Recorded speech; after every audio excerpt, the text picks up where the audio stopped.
Ladies and gentlemen, welcome to ClickR3 number 35. We're vertical now. Like this is interesting. I'm not sure how this is going to work out, but now StreamYard lets us do vertical or horizontal. So I guess if you're on the phone screen, it should work there. Here's the thing though. I was just talking to Ryan before we went live. By the way, Ryan, who was holding us up, you can blame him. They let us do this. This makes more sense on the vertical screen, right? No, I'm too close, John. I'm way too close. But there's no cross media bar now. There's the cross media bar, right? Too close. Yeah, they're saying it's vertical on PC. Oh, it's supposed to be on either one, I guess. I don't know. That's interesting. Vertical on PC as well. Oh, yeah. Ooh. I see two different streams. It actually has two different streams going right now, which is funny. Does it? Yeah, I'm looking at it now. It's like, yeah, there's two different streams going. So I have no idea how that works. I thought I'd try it because I'm like, well, maybe it'll benefit people who are watching on. Are you looking it up? It says I can hide the preview for. I want to see what it looks like. Yeah, see what it looks like there. I'm curious. There are indeed two streams. That does not work, John. It should like know what device they're watching on and then pick it from there. But that would make sense, right? No, there's more people watching the vertical right now. Really? People like the vertical one? Well, we'll have. Let me see what happens when I throw this message up there for vertical. Does it like kick us out of the way? Oh, it does. It puts it right there. Shout out to Zoob, by the way. Rocksteady, State of Play, DOA Service, SC Concord, State of Play, and today PlayStation had the worst gaming presentation of the entire year in industry 4 fiscal years in a row. Gosh, that's brutal. We have State of Play on the docket here, and it's tough audience. Yeah, it's been tough. Oh, but Varang did platinum Mind's Eye, saying the game is not a 6 out of 10. It's awful, clunky, and the story was confusing and rushed. This is a 3 out of 10 game. I got a glitch where I would die from getting out of my car. Sounds like the Mind's Eye experience to me. On latest patches? That's crazy. We played different games. It's not good, but like it wasn't a 3 for me. It's crazy to say. I did not hate that game as much as I thought I would. Man, interesting. I'm Whoa! It puts like what happened? Whoa! Get me off you. This is we're a little too close. They have a whole bunch of these here. Look how tiny we are on the vertical stream when I do that. That's funny. Well, there's 2 streams going. Is this how we want to operate the show, John? Just split our player pool. I want crossplay. Should we just? Well, we can close the vertical one. I thought it would just choose which one was which. I was like, this is just more options for people. And now I'm looking at it. You're right. It's split now. Yeah, you don't want to know what's happening. You want to funnel people into a live stream. Let me see. This is the vertical one. It looks like here. I think I can end this one, right? So I should be able to end the vertical. Yes, this is the vertical live stream. I wonder why it's so weird that it's doing that. Now it's going to archive one of these too, where it's like I know 3 minutes long. I will. Let me see what happens if I end that one. The vertical dream's dead. I don't think the world's ready for it just yet. I gave it a chance. I did. Let me see. I think over on StreamYard as well. It's up. I gave it a shot, and now we know. You learned your lesson. I did. Well, if the vertical one died, come on over to the to the main one we're on now. Shows it's still up from what I'm looking at. Let me see. On the StreamYard website. Let's see. Yeah, now there's only one. Better. Okay, yeah. So I see people aren't in. All right, there we go. Yeah. Yeah. So the vertical one is gone now, and we're back to the standard. Now we know. God. Now we know. But but on StreamYard, I still see both of them. You can hit at the bottom. It says hide vertical. Oh, thank God. That? You just get rid of that. Hide vertical. I don't want to look at this anymore. I guess if you hit show vertical, it'll just show you what it looks like, but we're not streaming on that anymore. At the bottom, I don't see it on the bottom. Bottom left, right under vertical, does they show hide vertical? Remove from stage, edit name, edit avatar. The show preview from it doesn't have that on there for you? No. I clicked hide vertical. Oh, what are you on, a Mac? Yeah, because it's going to change. Problem. I'm throwing the Mac under the bus immediately. Sure, that's what it is. All right, I guess I got to just look at us 4 times now, basically. Just do the thing we bet back in the day when we did split screen. Just put like a piece of cardboard over it. You're fine. Just Yeah, put my there you hand go. up like We're this good. the whole time. We're good. All right, well, this is a hell of a way to start ClickR3. Hey, it's about right. It fits into the show perfectly. The most professional show out there. Yes, sir. It is most professional gaming PlayStation podcast ever. Speaking of which, got a good drink tonight, John. Oh, what do you got? Now you can't see it; it's inside here, but it's the Coca-Cola Holiday Cream Vanilla. Holiday Cream Vanilla. I'm getting creamy tonight. I just want you all to know that. It's like it's basic. Is it just like the Coke vanilla or whatever? It's Coke vanilla, but it's got like a slight, almost birthday cake aftertaste. It's quite nice. Okay. And since I've still got reserve Halloween candy, got dessert as well. Well, cookies and cream. Gosh, Hershey's right there. Getting hopped up in the middle of the night over PlayStation. I might pop this sucker an hour in. I don't know. We'll see. Man, is that like the zero sugar Coke or is that the full Coke? Well, this is full because I wanted to see like what the mad scientists over at Coca-Cola. You're gonna be like bouncing all over the place in there. Pretty much, yeah. You're gonna get a jacked up Ryan here. Okay. Defending the honor of Mind's Eye. Where it's defending Mind's Eye. Not the worst game in the world. What a hill. Just kind of a bad game. Just kind of a bad game. Yeah, you've been. So we didn't do this last week because Ryan's been working on his. Basically his movie.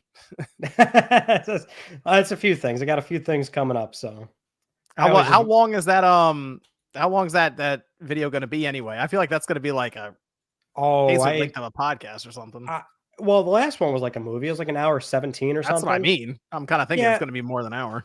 Probably the same ballpark. Although I will always shout out you support on Patreon or YouTube from my not Spawncast, but if you support me, then there is going to be I'll get you the pirated link. An extended cut that will be available. That will probably be like 3-something hours. I won't even care. That's for supporters if you want to. You just suffering through Mind's Eye for extended periods of time. I'll include more footage on there. Cammy says video with Matt is just what I envisioned for ClickR3. With Matt. You weren't on the podcast we did this past weekend with Dustin. Dustin came on this podcast. Oh, did he? Missed it. Yep. I missed a lot of Spawncasts, so I've missed quite a few recently. Got some more guests coming up. I got some things in the works. Yeah, you got big things going on, John. Yeah, we had I told you we had Radic on. He was pretty good on this show too. Nice. We should have him come on and ClickR3 at some point. We could be hang out and talk about some of the PlayStation stuff. We were thinking about doing guests eventually again on ClickR3. We had like Colin on at one point, so this is true. In the future, do more guests here and there when we have a chance as like one-offs. So we'll see. What do we have for this episode anyway, Ryan? Wait, first off, are you still? I know you were doing the platinum stuff. Did you ever get done Rebirth? No, you think I'm playing games in my recreational? I don't have recreational time right now. Because we were talking about the idea of Final Fantasy VII Part 3 showing up, and I'm like, I wonder if Ryan's got Rebirth done yet. Whenever that comes up. No, I have not been able to like. I mean, the thing is, I did spend a month playing games just nonstop. So now it's like a cool down period. There's no recreational time. Now it's all editing. Okay. So next year. So maybe. Maybe. I'd like to finish it before the year ends, but there's maybe that. Someday. Death Stranding 2. Luminous is coming out. Katamari I saw Luminous Rise. That got some good reviews, dude. Yeah, and Pokemon. These are so many. Don't say that out loud. So many good games that normally I would put down everything I'm doing to play these games, and it's been tough. Okay, that's fine. I was going through my games that for the end of the year, we're going to do like a show on the the podcast games we beat this year. I think I'm gonna have to get MVG on because he's the other person who just blitzes through games most of the year. He's been playing. I'm looking through my list, and I'm gonna have a number of the games done. I'm going for more than 20. Wow. And I think he'll have about that too. So I've got you guys beat. playing or maybe not. Maybe not. Well, these are all games this year. So you beating games from 2025 is the idea. Yeah, games that came out this year. Trying to get through them all. So I've a pretty good list going, but there's so many games I have to go back and finish up because they all came out like one after the other, right on top of each other. I go back and clean them up. Yeah, no. See, I haven't finished Trails in the Sky yet. I got like a little more than 20 hours into it, and I had to put it down for a bit. And I want to go back to it and complete it, but I don't think I'm gonna be able to complete it for this year's list. So, well, you only played an hour of Lost Soul Aside too. I know, right? That one I'm not going back to finish this year. Why? What do you mean? Yeah, I'll be okay. I think I'll live on that one. I'll survive. The gameplay is good. It's fun. You just got tripped up by the kid getting kicked. That's all. Did you get the platinum in that? Is that what you're trying to convince me? No, I did not. I haven't even started it. So there you go. I'm just saying things. What do you want to talk about first, Ryan? I've got the usual lineup. We want to simmer our way into the news stories since we are a little bit behind here. We do have the PS Plus Essential November lineup. Those games are live. Okay. Okay, Daddy Wet. Ryan needs education. I don't care. Call it what you want. We'll call it cross buttons because we're correct. Thank you. Okay, do what you want. I'm not even rebuttaling is the thing. Like, I'm not even arguing it. Call it what you want. Does that help you sleep at night, John? Oh, I sleep great at night. Well, there you go. You can say what you want to say. You can call it a different button if you want. You call it A if you want to be sacrilege. I mean, I can just call it X and be wrong, but I call it cross. Okay. But you're trying to make conflict where there is none. I don't want to be a part of this. Leave me alone. Hey, me and Daddy Wet are on the right side of history. Thank you. That's fine. He said right there. I'm happy for Daddy Wet. This is fucking echidna. It's an echidna, right? What is that? A mole? I think is that what it is? Is a mole? I don't know. This might be a mole. Oh shit. Okay, we have the November lineup. It's already live on PSN, but let's at least complain about it for a bit. Okay. Stray, PS4, PS5, EA Sports WRC 24, that's PS5 only, and then Totally Accurate Battle Simulator is on PS4 and PS5. Those are your essential games for November. It's unfortunate. It's not. We've talked about how they've had some pretty strong lineups, especially coming out of October. Yeah, and maybe this is why. Like, we got to pay for it in November. Yeah, October was like fantastic, one of the best months ever. The thing is, I love Stray a lot. It launched into Extra.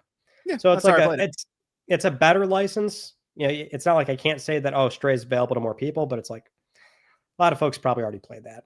And then WRC, what is this? Tabs. I hear Tabs is fun. It's just not, I don't know, not quite the caliber that we had going out in October. Nothing jumping off the page. No, can't say that. We had a slight, I say a slight rumor. It's probably very accurate. One from Bilbo Kuhn about GTA 5 going back into PS Plus Extra. So that's going to probably show up in a few days when they announce the lineup, and that'll go live on the 18th. GTA 5 is going in and out of Plus and Game Pass all the time. It's usually a 6-month agreement. So that's going to be coming back in as well. Oh, yeah. They'll announce that either tomorrow or Thursday, right? Actually, yeah, tomorrow. Yeah. Tomorrow, and then it'll go live the following. We have an update on the PlayStation concert tours, which like the whole thing's basically canceled. For those that didn't see, there's like some availability left, I think, on Ticketmaster.com. But what PlayStation was doing was like scrubbing existence of the show online. So the PlayStation.com landing page for it is gone at 404s. So you can't. Yeah, like this show is like a complete failure. So I think all the 2026 tour dates in the US are done, and then like some of the Europe ones as well. It was too expensive. Is that what it was? I mean, it's like it's expensive, but also it's just fairly niche. Like, I like PlayStation. Like the soundtrack for these games. Don't get me wrong, but yeah, I mean, arguably, like you see those other like game concerts, like Square does a lot of them for Final Fantasy, and like I could see how that will fill a stadium versus some of the orchestra things that happen for Ragnarok and Last of Us. Like they're great. I think they complement the games beautifully, but I don't know. I just don't know if there's really that much appeal to go see that live. Right. And like entertainment is just down like across the board. Like even some big name performers aren't filling out stadiums. How the hell's a PlayStation concert going to do that? Yeah, it's just that feels more luxury than video games or anything. Even it's like, oh, I'll spend a lot of money to go to see soundtracks of these video games. Yeah, it was. That's the thing too. Is the juice worth the squeeze? Everyone's spending less because life is expensive. It's not getting any cheaper. But maybe you've still got some money left, John, because we do have the Ghost Rewards program that opened up for Yote. Now, remember, John, if you earn trophies in Tsushima and now Yote, you can give PlayStation more money. So the Yote rewards are up as well. I say rewards loosely here. So you need to earn these trophies by April 30th, 2026, and then buy these items by May 31st. If you get the Platinum Trophy, you can buy the Platinum Trophy pin for $25.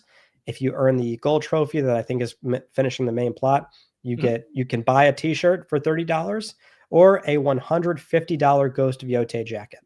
Wow. Yeah. I can get the shirt right now. I can't get the pin yet. I don't have the platinum yet, but I have the gold. Okay. You can get the jacket too. Yeah. Oh, okay. Good. I can get the jacket. What? I didn't even see the shirt. Does it look all right? I mean, it's a shirt. It's got like Yote stuff on there. It's a weird program. I guess as a brief recap, the rewards program that Sony's doing, it's called Franchise Rewards. So it like locks behind exclusive buying access to this merchandise by earning trophies. You still have to give the company money. So it's optically it looks very weird. Yeah. It's still weird to me. This feels like this would be perfect to tie into, as we talked about, some kind of, I mean, they did the stars thing, but some kind of digital trophy or PlayStation Home kind of thing, I don't know. Having to buy it, getting permission to stand in line to buy something seems weird. Well, you don't stand in line, Sean. You just get it. Yeah, I know. It seems weird to be like, okay, you're allowed to buy this. Now give us money. I don't know. The whole process just seems weird. Merchandise-wise, I can say that my Magic the Gathering cards recently shipped. So I'll get the PlayStation MTG cards coming in very soon. Although I missed, so I woke up late for that Secret Layer drop. I got almost all of them except the Tsushima one and the Greek God of War games. Okay. So I missed those two. Those are two separate like packs. They all sold out really quick? Each one's like $50 for the foil packs of like each like property. So I got almost all of them except those two. What's the plan? Are you opening them up or are you just leaving them sealed? No, I'm going to open them. I very purposely had a plan for these. I want to put them in a card display. So it's like a card frame. You insert them in the back and then you hang it like a picture. That'd be cool. I think they'll look really nice. Yeah. Yeah. What order are you putting them in? I don't know. I think I'm going to wing it. Okay. I think I'm going to wing it. I didn't know if they were numbered or something. I'm not. They might be. I don't know. I'm not even a huge Magic. I've still got Yu-Gi-Oh literally right here in front of me Yu-Gi-Oh cards. So still like I play this. All right. Well, let's get into some big news. Exciting news, even. John, we had a big PlayStation Portal update, version 6.0. This really changed the game here. So it did redesign the UI a little bit. Now it has a proper landing page where there's 3 tabs. So you can still remote play to a personal PS5, PS5 streaming, or you can search. Search would just show you anything that's like streamable. But the streaming tab is noteworthy here because initially this was rumored and then they launched it. There is full PS5 game streaming now for digitally owned games. Yes. So there's still like the way the UI works, it'll still show you the game catalog for PS Plus Premium and Extra. You need to have Premium to stream games, but you can stream from games in the game catalog, or if you digitally own something, which PlayStation put up a list on the PS blog, like, oh, here's all the games that are supported. It's 2,800 games. It's like basically every PlayStation 5 game. So if you own the game digitally, you can stream it right from a portal. Don't need a personal PS5. That's the main digital thing. That's tripping me up. So hold on. So there's that. Let's cover the rest of the update. There's that. 3D audio support is in there as well. There's a passcode lock now, kind of like the consoles, if you want to protect the device. Really cool is the network status screen. So I don't know if you mess with this, John. You can like toggle it on and off. It shows you your downstream, upstream for both remote play or PS5 streaming. Really great because it also shows you your millisecond input latency too. So you can see like just how good the connection really is. And maybe from there you can like troubleshoot or something. Still doesn't show bitrate. You still can't control bitrate. I would love to see them eventually unlock that. In-game stores are now supported as well, so you can give Sony more money through the PlayStation Store. So if a game has like a baked in like a transaction screen, you can buy that stuff. You can't buy games, but you can like transact content. And then there's streaming accessibility options, and there's game invites that work as well if you're like within the game that can use game invites. But yeah, the streaming thing's the big news here. What do you think about that? Yeah, it is getting closer and closer. So people go, oh, you don't need a PS5. Well, if you buy a Portal, you then need PlayStation Plus Premium. So you're already almost $400 in right then and there. So, I mean, you don't technically need it if you want to just live by streaming through the cloud, I guess. To me, you may as well just buy the PS5 if that's your intention. But I do like the added functionality, because if you're away from your PS5 and something happens, like the power could go out and it's stuck off and you can't get it out of rest mode or whatever while you're gone, or somebody legitimately in your house just turns it all on and then turns it off, without thinking about it. Those are things that do happen to people. And now you at least you turn the Portal on and it says you can do something with it, and just not nothing, So I like that. I kept running into the situation of realizing how many games I have physically because that's it. It's like, oh, wait, this doesn't work. It doesn't matter if I own the game physically with the PlayStation Portal. It still doesn't work. I have to remote play then. Yeah, I like, because it'll show you here's the games you own. And that list was not long for me, unsurprisingly. Yeah. Because the thing is, it's also only PS5 games. That's like the technicality here is it's PS5 server blades. You can't play PS3 ones or PS4 ones. So that does eat out a large portion of the catalog. I'd probably have a lot on there from like just like plus redemptions from PS4. Yeah. But it's only completely. It's just gone. Yeah. List. So like my list was not big. I will say this was maybe the first time ever where I had some slight, and that's the only thing I'm going to say is slight, not regret, but like, like this was like a downside. Like, a small moment, then I came to my senses, but it was a small moment where I was like, oh, it almost, it made me think like when this local play handheld comes out, and I log into that thing, I'm not going to see like anything. Nope. And then you know what you're going to have to do? You're going to have to buy it. You're going to buy it digitally. Well, if we assume the local play handheld has PS4 stuff, I'll have a decent amount there. I'll have a decent amount. Oh man, but that's I mean, that's this is the precursor to that. That's the thing. But so the other thing too is that like the game catalog is still pretty deep. There's a lot on there for sure. I don't know about you, John, but like the streaming toggle, which like was so great to have that now, it confirmed my suspicions of like the latency. And that remote play, I was getting like less than 10 milliseconds. Really, really good. I still think that's tough to play anything that's really fast paced or kinetic, but PS5 streaming was like 50 for me. It was like a 50 millisecond delay. So like it didn't like, it looked amazing. A lot of it did not feel good to play. It feels like you're a little behind at all times usually. And it won't be a big deal for a turn-based game, or even you get away with some third-person action games. But when you get down to fighting games, racing games especially, if you really want to like notice it, fire up a Gran Turismo or a Need for Speed or something. You will immediately feel that latency when you're driving around. It's absolutely will happen right away. But yeah, you could definitely feel it but as you mentioned with remote play, if everything aligned, the stars align for remote play, it's a good experience. The problem is the stars don't generally align perfectly from everybody. And that's why you see so many people with like bad experiences with the Portal, because it is so touch and go depending on the environment. So when we get to that local play handheld, I think it will be much more across the board of, yes, this is just a good experience. The Portal, though, man, they keep updating it. They keep working on it. They keep engineering on it. It does make you, again, we already kind of figure that Sony is making this handheld. The amount of effort they're putting into the Portal, which at first, I would say felt like a throwaway device. I don't feel like it had as much importance when they were releasing it. as it feels like it does now, where it's more of like a research feedback project. Yeah, I would think that it was like definitely experimental in nature, and updates for this device were very contingent on how well it would do. I Mhm. think they probably would have put it down pretty fast if they didn't like, Oh yeah. we might not have gotten these updates otherwise if they didn't realize like, wow, there's actually a lot of consumer interest for this device.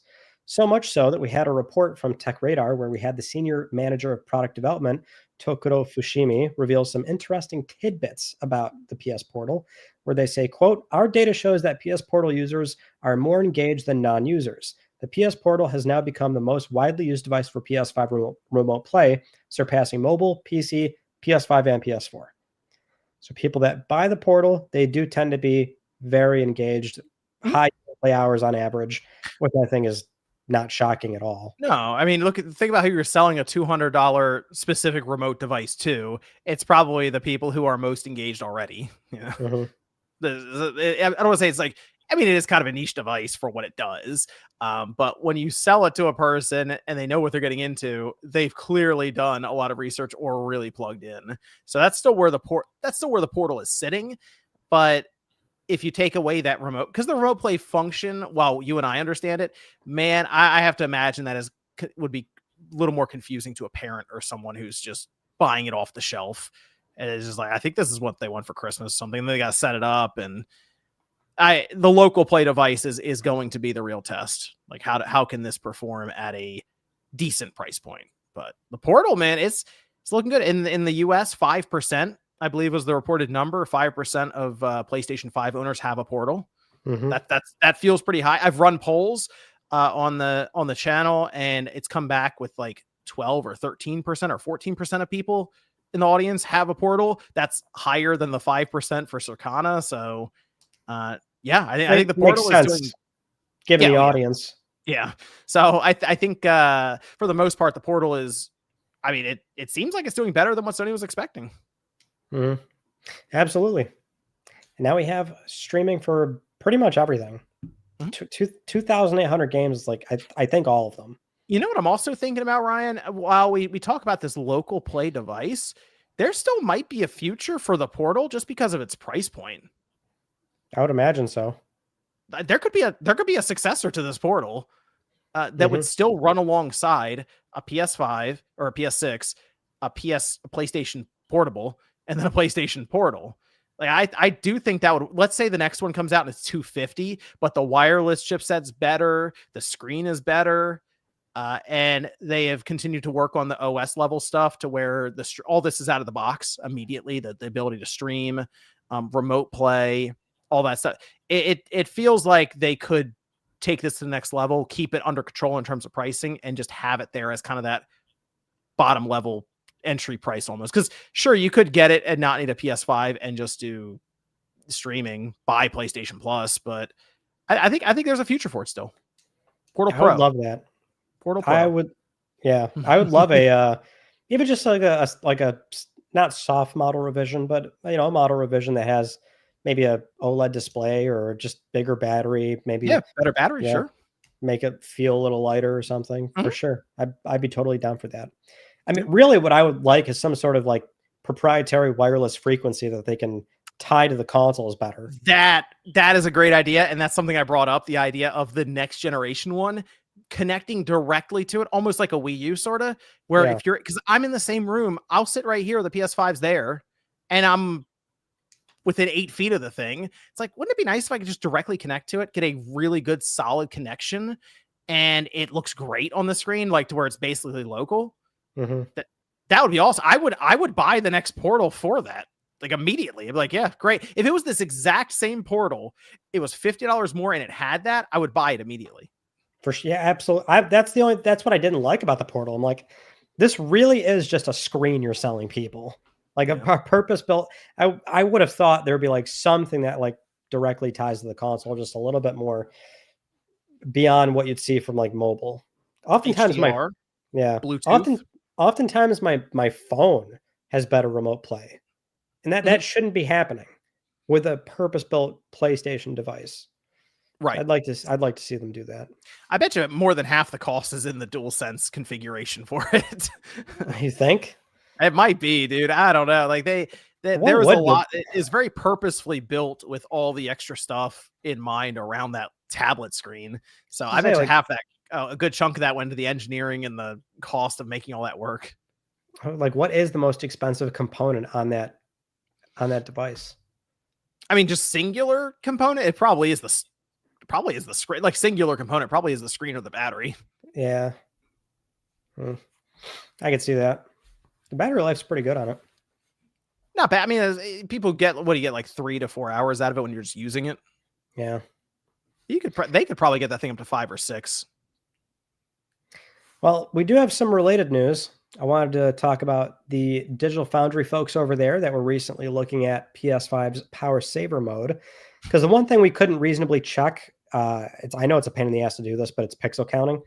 So it was pixel counting the saver modes for a handful of those games, which is Demon Souls, Days Gone, also Death Stranding 1 and 2. They looked at Demon Souls and Days Gone. And what we found is that, yes, it's 30 FPS on both of them. Days Gone, it does actually allow you to play between performance and quality under performance mode, or excuse me, power saver mode, but they both handle it differently. So Demon Souls is basically performance mode without performance. The resolution is the same, which means it's 1440p, but at 30 FPS.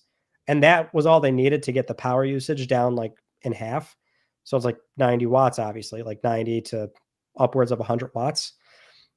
Days Gone, you can play the quality mode on there, which they think they counted that to, no, performance is 1280 by 1440 with checkerboard rendering, and then quality is still 4K 30 under power saver mode. And Days Gone makes more granular changes. So they changed things like the LODs and draw distance. So, performance aside, like there was some notable frame rate drops here and there, like playing performance, the game Days Gone I'm talking about dips into the 50s, but they were just theorizing like, well, is this really for the handheld if we're looking at resolutions that conceivably they don't need to be that high on the handheld? And there is still that delta, because obviously a game that's 90 watts is still not going to run on a 15 watt handheld. I would think the efficiency of the SoC by 2027 is going to make up that gap, but resolution is a bit weird. Like, how do we know this wouldn't be for that? Remember, because we heard about there's a handheld, there's the standard higher end PS6 or whatever, but then there's that middle ground, almost like the Vita TV, where it's going to be the SoC with some modifications or something, maybe on memory or storage or something, that'll also be in a little box, and it'll be the cheaper option. Mm-hmm. I mean, with, as you're mentioning, SoC, where they shrink the fabrication stuff, because the PS5, good system, it is on older architecture, just outright. I mean, people argue around, is it Zen 2.5 or whatever it's older, it's less efficient than what we have now from AMD. So now we're thinking 2027. I do wonder if this is kind of them playing around with the idea of, not for necessarily a handheld, because you're mentioning these resolutions, or it's more than they need for what may end up being at the high end a 1080p display. Maybe it's for that other box that is being kicked around in development that's been discussed to be cheaper, but would work with their AI upscaling and all this other stuff they're doing to go along with it, so that it slots in at a better price point, but would be 30 FPS instead of 60, and it'll be 1080p or 1440p then, rendered upwards and stuff. So that's kind of what I'm getting away from this, when this does not seem like it would make sense for handheld. But the power saver mode in general doesn't really make a lot of sense, because I don't really know who's turning it on. Like, realistically, who out there is like, finally I can turn on power saver? That's the thing. You make a great point. Also, if the rumor is that this thing can be docked, and if you dock it, you get a very slight improvement, Yep. So that I would still, I'm still inclined to think this thing is very much for the handheld, and that power gap will be made up by whatever sort of efficiency gains they have on, if it's going to be RDNA 5, UDNA, whatever they end up calling it. Sure. By then on that, it would be like a 2 nanometer process probably. Oh gosh. You think they're going to go that aggressive? I mean, I guess I think that's what I thought that's what they were saying. Okay. That's like, that's pretty significant. Yeah. Well, that's probably where the ground would have to be made up if this is a 15 watt handheld. Yeah. But you got to consider that when it's docked, maybe that's why they're okay with still having higher higher resolutions. Because That's the gonna be other thing, so interesting. well, the other thing that Digital Foundry did confirm is that this is considered a third performance profile in developer documentation.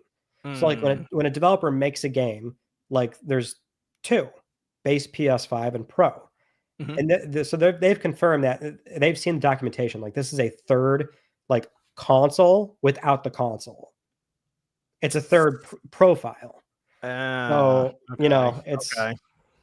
like Hmm. it's telegraphing more than what we all kind of come to the same conclusion. Oh, John, you stopped talking. You're muted again. No, it's your mic. Yeah, you got to unplug it or something. No, you're dead. It said my browser lost connection to the microphone. Oh, there you're back. Thank God. Yeah, back now. Yeah, it did. Oh, StreamYard did something real weird. It popped up. It was like, we lost connection to the microphone. Great. So I just had to unmute. But I was saying it was so interesting because Sony's not going to make. I don't, in my opinion, they're not going to make some massive, bulky looking hand. I think they're still in their mindset of we got to make it look sleek and clean and nice. But when you do that, as we see with the Switch 2, you put in a small battery or like a really thin little battery. And that's Nintendo got around that by making the thing extremely efficient. They downclock the CPU and stuff. But I mean, based on the amount of power the thing draws, like 10 watts in handheld mode, you put any of these other like beast of a handhelds up to down to 10 watts, it does not perform anywhere like that. So it's going to be so interesting from Sony's perspective how they make that work on the developer side, because part of the way Nintendo got there was honestly just tapping Nvidia for help, and Nvidia got it done. So it'll be an interesting challenge for AMD for sure. I am interested to see this thing though, and we're not that far away from it. We assume. Might be. I like the comment from Sutness. He said you were in power saver mode. I like it. I like it. I don't know. Yeah, the power saver mode is just no John. You only get half the saving all the power. Oh shit. We just had these drop. Sony's Q2 fiscal year 2025 earnings. Definitely got some data coming out of this. Nothing too unusual. Sony is still selling consoles. They shipped 3.9 million consoles during this quarter. Oh, I heard the console selling was over though. Can't sell consoles anymore. It's still selling. It's slightly up year over year. It's up 100,000 units. I noticed that it was like 0.2 million. I'm like, really? It's actually trending upward. I don't know if they're going to do what they did last year in Q3, 9.5 million PS5s. They might not get to that. You just run out of people, I assume, to sell to. But if they did like 8 million or something, they're past the PS3. But look, it's up about 100,000 units year over year. Kind of unusual in the console landscape with a price increase. That is true. That is the other thing that's really interesting. And, I did ask Matt Biscotell about that when I did that video with him, Ryan. I asked him about the PS5 price increase and that it didn't seem to impact sales in the last month or so in the US. And he just said that it seems like it's more affluent families who are just buying into consoles right now and holding up the market. But he said even then they're still tracking it because they were a little surprised at Circana that there wasn't any significant effect at all. It seemed like people basically shrugged and went, okay, that was it. $50, I guess, wasn't enough to sway the market for Sony. Although we do kind of see, and who knows with Microsoft, but the $150 price jump in the year has seemed to sway people off of Xbox a bit. Significantly, I would say. Yeah. So maybe 50 isn't the breaker. And also, if you think about it, the digital version still has the 4 on the front. I know it's like $499.9, but it still keeps that. It's still hanging on for dear life with that 4. It's a proven psychological thing. Yeah, that's why they do the 999. So that with that quarter, they're at 84.2 million PlayStation 5 consoles globally. One of the milestones that has been pointed out is that they're past the PSP. They have passed the PlayStation Portable, and they're not too far behind the PlayStation 3. They'll probably hit it very soon. I assume after this, we're currently in the quarter that they're going to pass it. Yeah, undeniably. Yeah. I would figure based on, even if we trend downward slightly, worst case scenario, they sell 7.5 million PS5s this quarter. I assume. Best case, it's the 9.5 from last year. I don't think it'll be that, but even then, if it's 7.5, they're over 90 million sold. So yeah, the PS3 is in the rearview mirror. Also, can we just take a moment and realize that the PSP was actually a pretty good selling system if the PS5 just now passed it? Yeah, well, what's so frustrating is that there's like that image that was floating around. I forget who made it, but it was like, oh, best-selling consoles, and it just was like going viral. Just left out the PSP. Just left it out. Have you seen that? It's like it was like on social media platforms, like on Facebook and everything. It was like showing up on Reddit, and it's like, oh, here's a cool fact that like, probably like broke out of like gaming circles. The PSP disrespect. You guys just left out the PSP. They very clearly left it out because PS5 was at the very bottom. If you included PSP, it knocks it out. Hey, get that PS5 out of here. The PSP. Okay. At least before these results. Okay. You got to give the PSP some shine. The amount of times I've brought up PSP sales to somebody and they're like shocked. I'm like, yeah, like the PSP outsold the 3DS. They're like, yeah, no. I'm like, and they're so firm on it. They have so much conviction. I'm like, no, that machine did indeed move a fair amount of units. I think if you were around then, the PSP was pretty popular. It's just like people bought it and then they didn't buy games for it. Well, I mean, you also have to think about, you have to go back to like that 2008. That's when the PSP was 2008, 2009. The PSP was rolling. And I mean, a lot of people were buying it to hack the system. I know, but it was selling like crazy. I remember that was just a really popular time period for that PSP. When the PSP 2000 came out, especially, I remember that was like super hype. I remember the Darth Vader one came out, or the Jack and Daxter, or the Daxter silver bundle. One. Yeah. I got that one. That's the one I got. And I was like, this thing is sick, because I wanted to get the 1000, but it was like $250 or something. And it was a little expensive then. I was like, yeah, maybe eventually. But then here comes the 2000, more RAM, better battery. The screen was nicer. Like I was all in on that one. That was awesome. But I just remember everybody at GameStop when I worked there had a PSP. We all did. So it was a good time. Because it was cool. It's a nut. It's a nut you can take outside. It's a good system. You remember that commercial?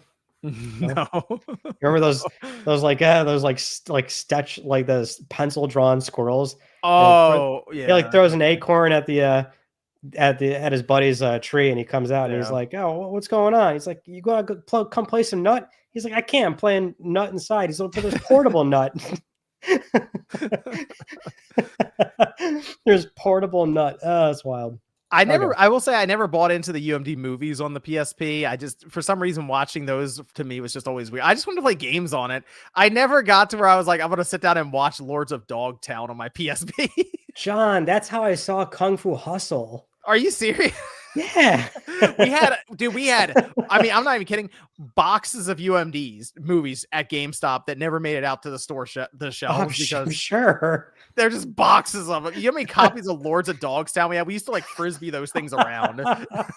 Lords of Dogtown is crazy. It came with one of the PSPs, right? It was in a bundle. I remember we had stacks of them. We just throw them at each other. So we also like sell them. The value pack came with Spider-Man 2 and the sampler disc. But I remember I was like, oh, I want to see a movie, and I bought Kung Fu Hustle UMD video. That was the first time I saw that movie. Oh, and I still got it. It's in the collection. It's right behind me. I've also got Samurai Champloo episodes 1 through 4 on UMD. All right.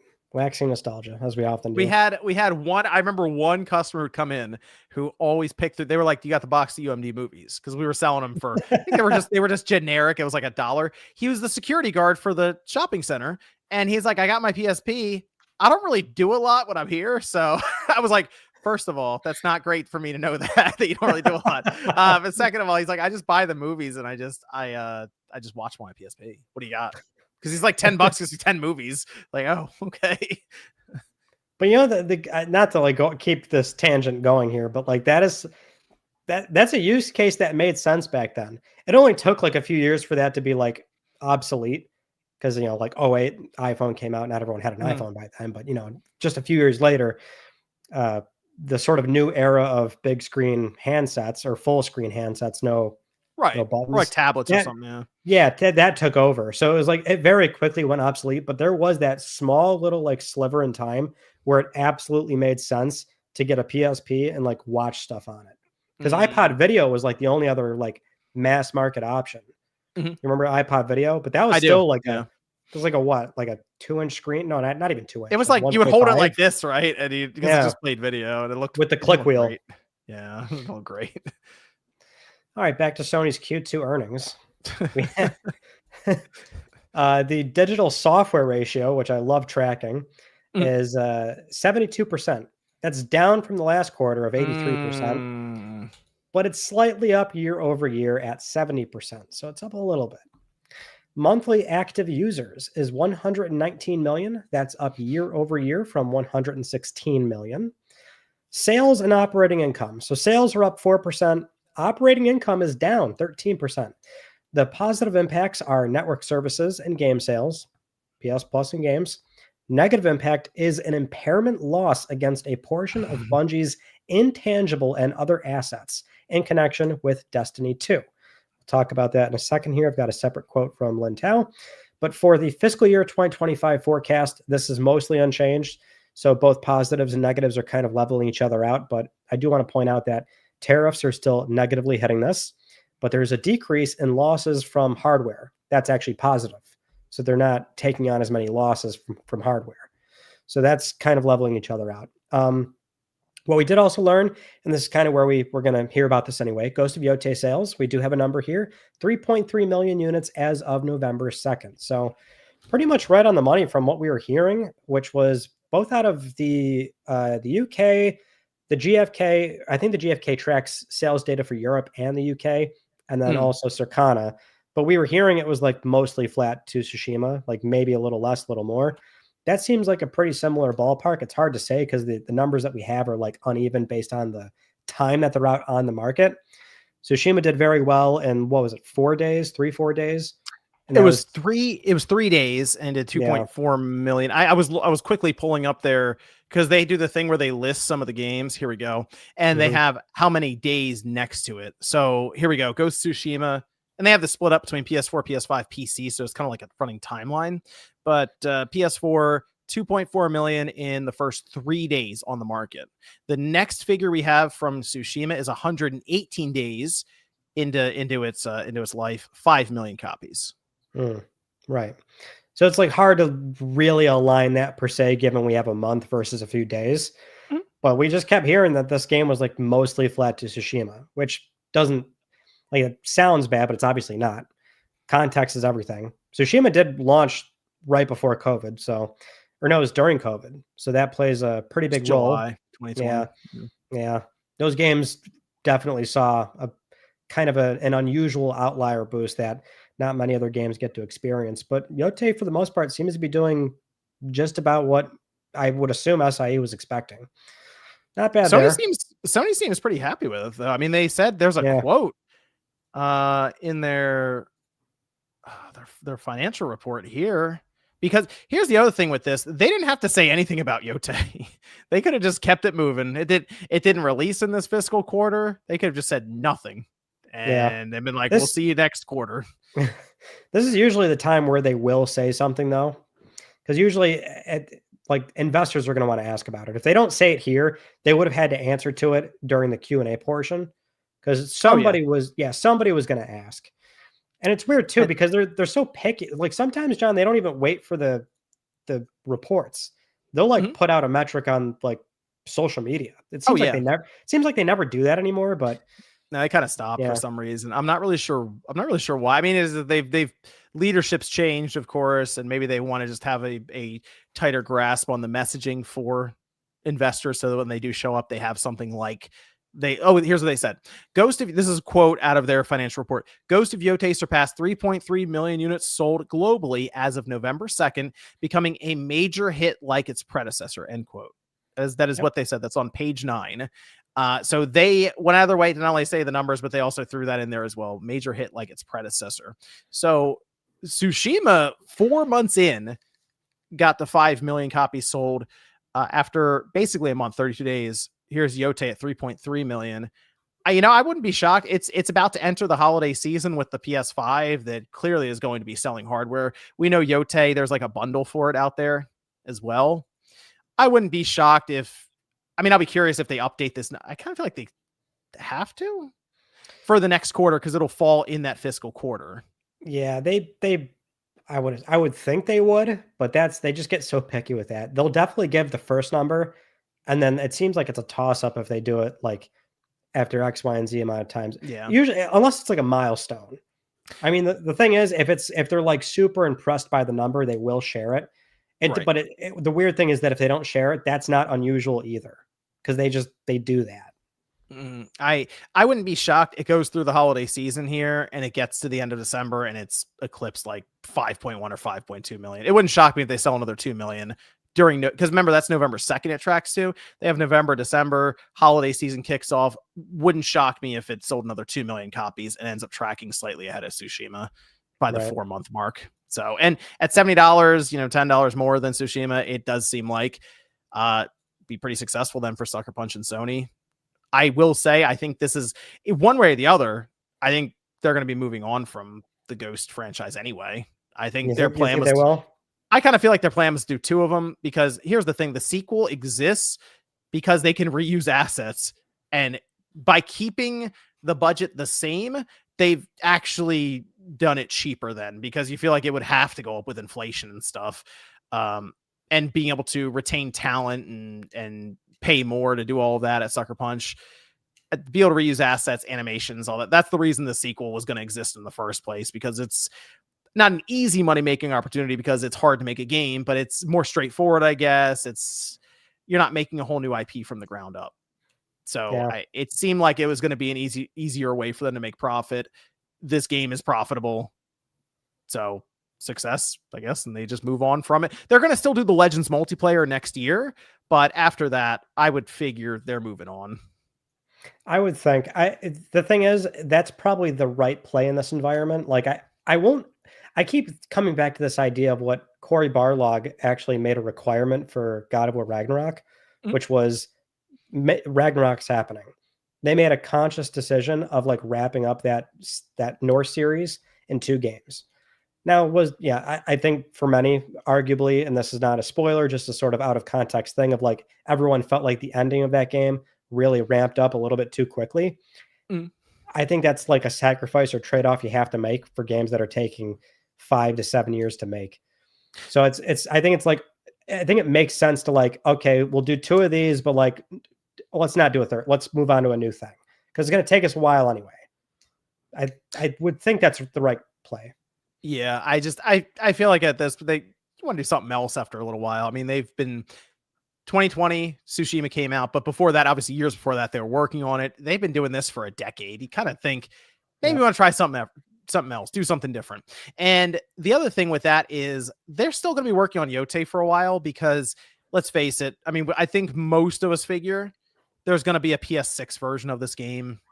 From what we hear about the PS6, there is a big focus on AI upscaling, machine learning, ray tracing. Anyone who's played Yote knows that is one of the better, probably might be the best. I mean, Spider-Man's up there too. One of the best ray tracing games that Sony has produced when it comes to the performance and the visuals in the game, and would make complete sense to show off with a PlayStation 6 that has that stuff upgraded. So I kind of feel like you're going to get something PS6 related with it. It could be a free update. They just go, hey, look, now Legends and the single player and stuff runs better, looks better. Maybe they do an Iki Island kind of expansion, also possible. But I think you're gonna get that, and you'll get a PC release. So the thing, when you look at the Tsushima sales, they break it up between PS5 and PC after the PS4 release, and those accounted for a fair amount of sales based on the financials here that they showed. So I think there's gonna be a long tail, and we'll probably hear. I don't know if it'll end up outselling Tsushima. They're gonna end up making a fortune on the game, so they probably don't care. Now, dialing back to the Bungie comments. During the investor and press Q&A portion, we have the Sony CFO, Lin Tao, answering this and explaining more about it. So she said, quote, regarding Destiny 2, partially due to the changes in the competitive environment, the level of sales and user engagement have not reached the expectations we had at the time of the acquisition of Bungie. While we will continue to make improvements, we downwardly revised the business projection for the time being and recorded an impairment loss against a portion of the assets at Bungie. So this is Sony once again, sort of having to say something about Bungie. We've seen them like pretty much have to do this for the past 3-4 quarters. They've always been very sheepish about it too. They don't directly say anything outside of, the back end office operations were brought in. Yes, the integration plan is going as we expected, blah, blah, blah, blah, blah. I think this is them being the most sort of open of like, yeah, we took this thing in and it's just not really going the way we thought it would. Yeah, what a bad acquisition. I don't know what else to say. I really don't know how else to say it. Is every time we hear about Bungie, it's not good news. And now they're talking about impairment loss of, we basically have to mark it down because it's not worth what we thought it was going to be worth.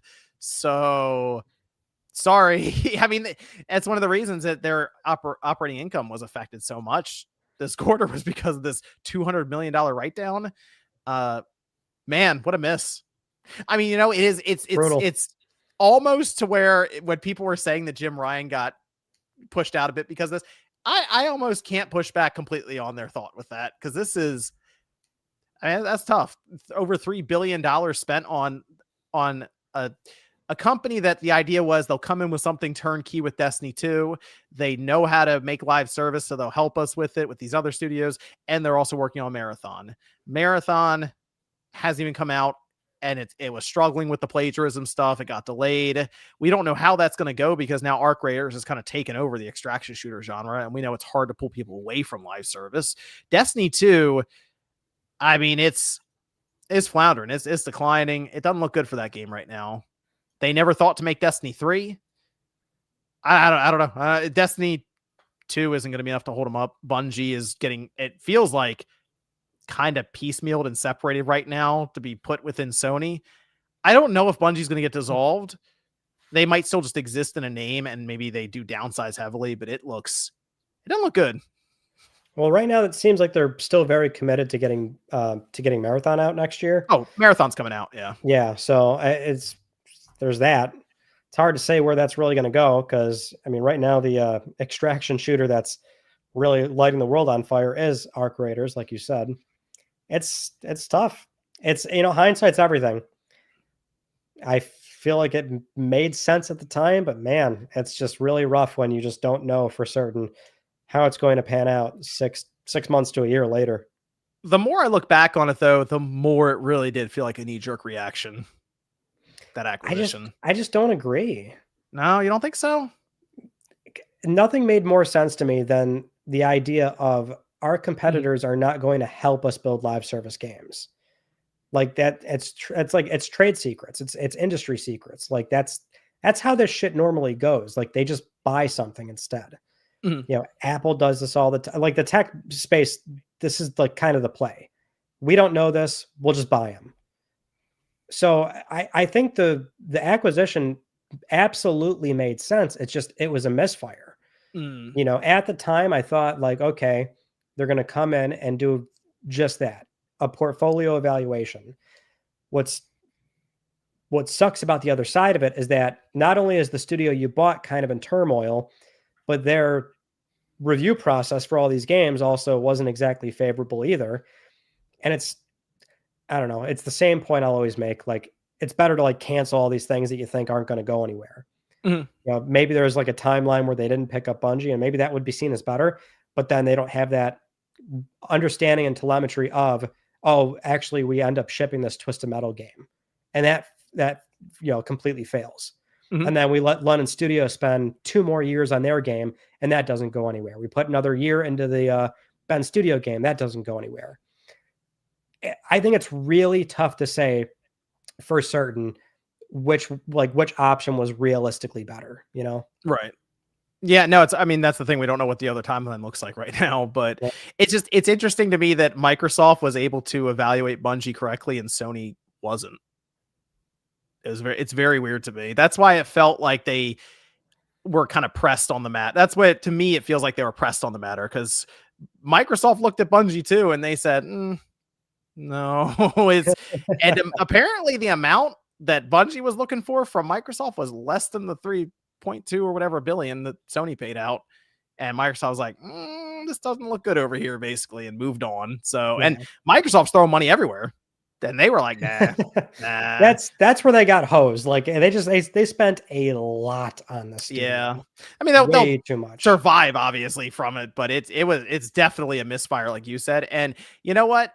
Bungie, they probably would have eventually just fizzled out on their own.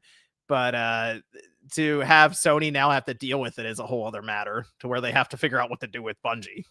We're an hour in. I gotta have the cookie and cream now. Okay. Right. Okay. Gonna have the Hershey's cookie and cream.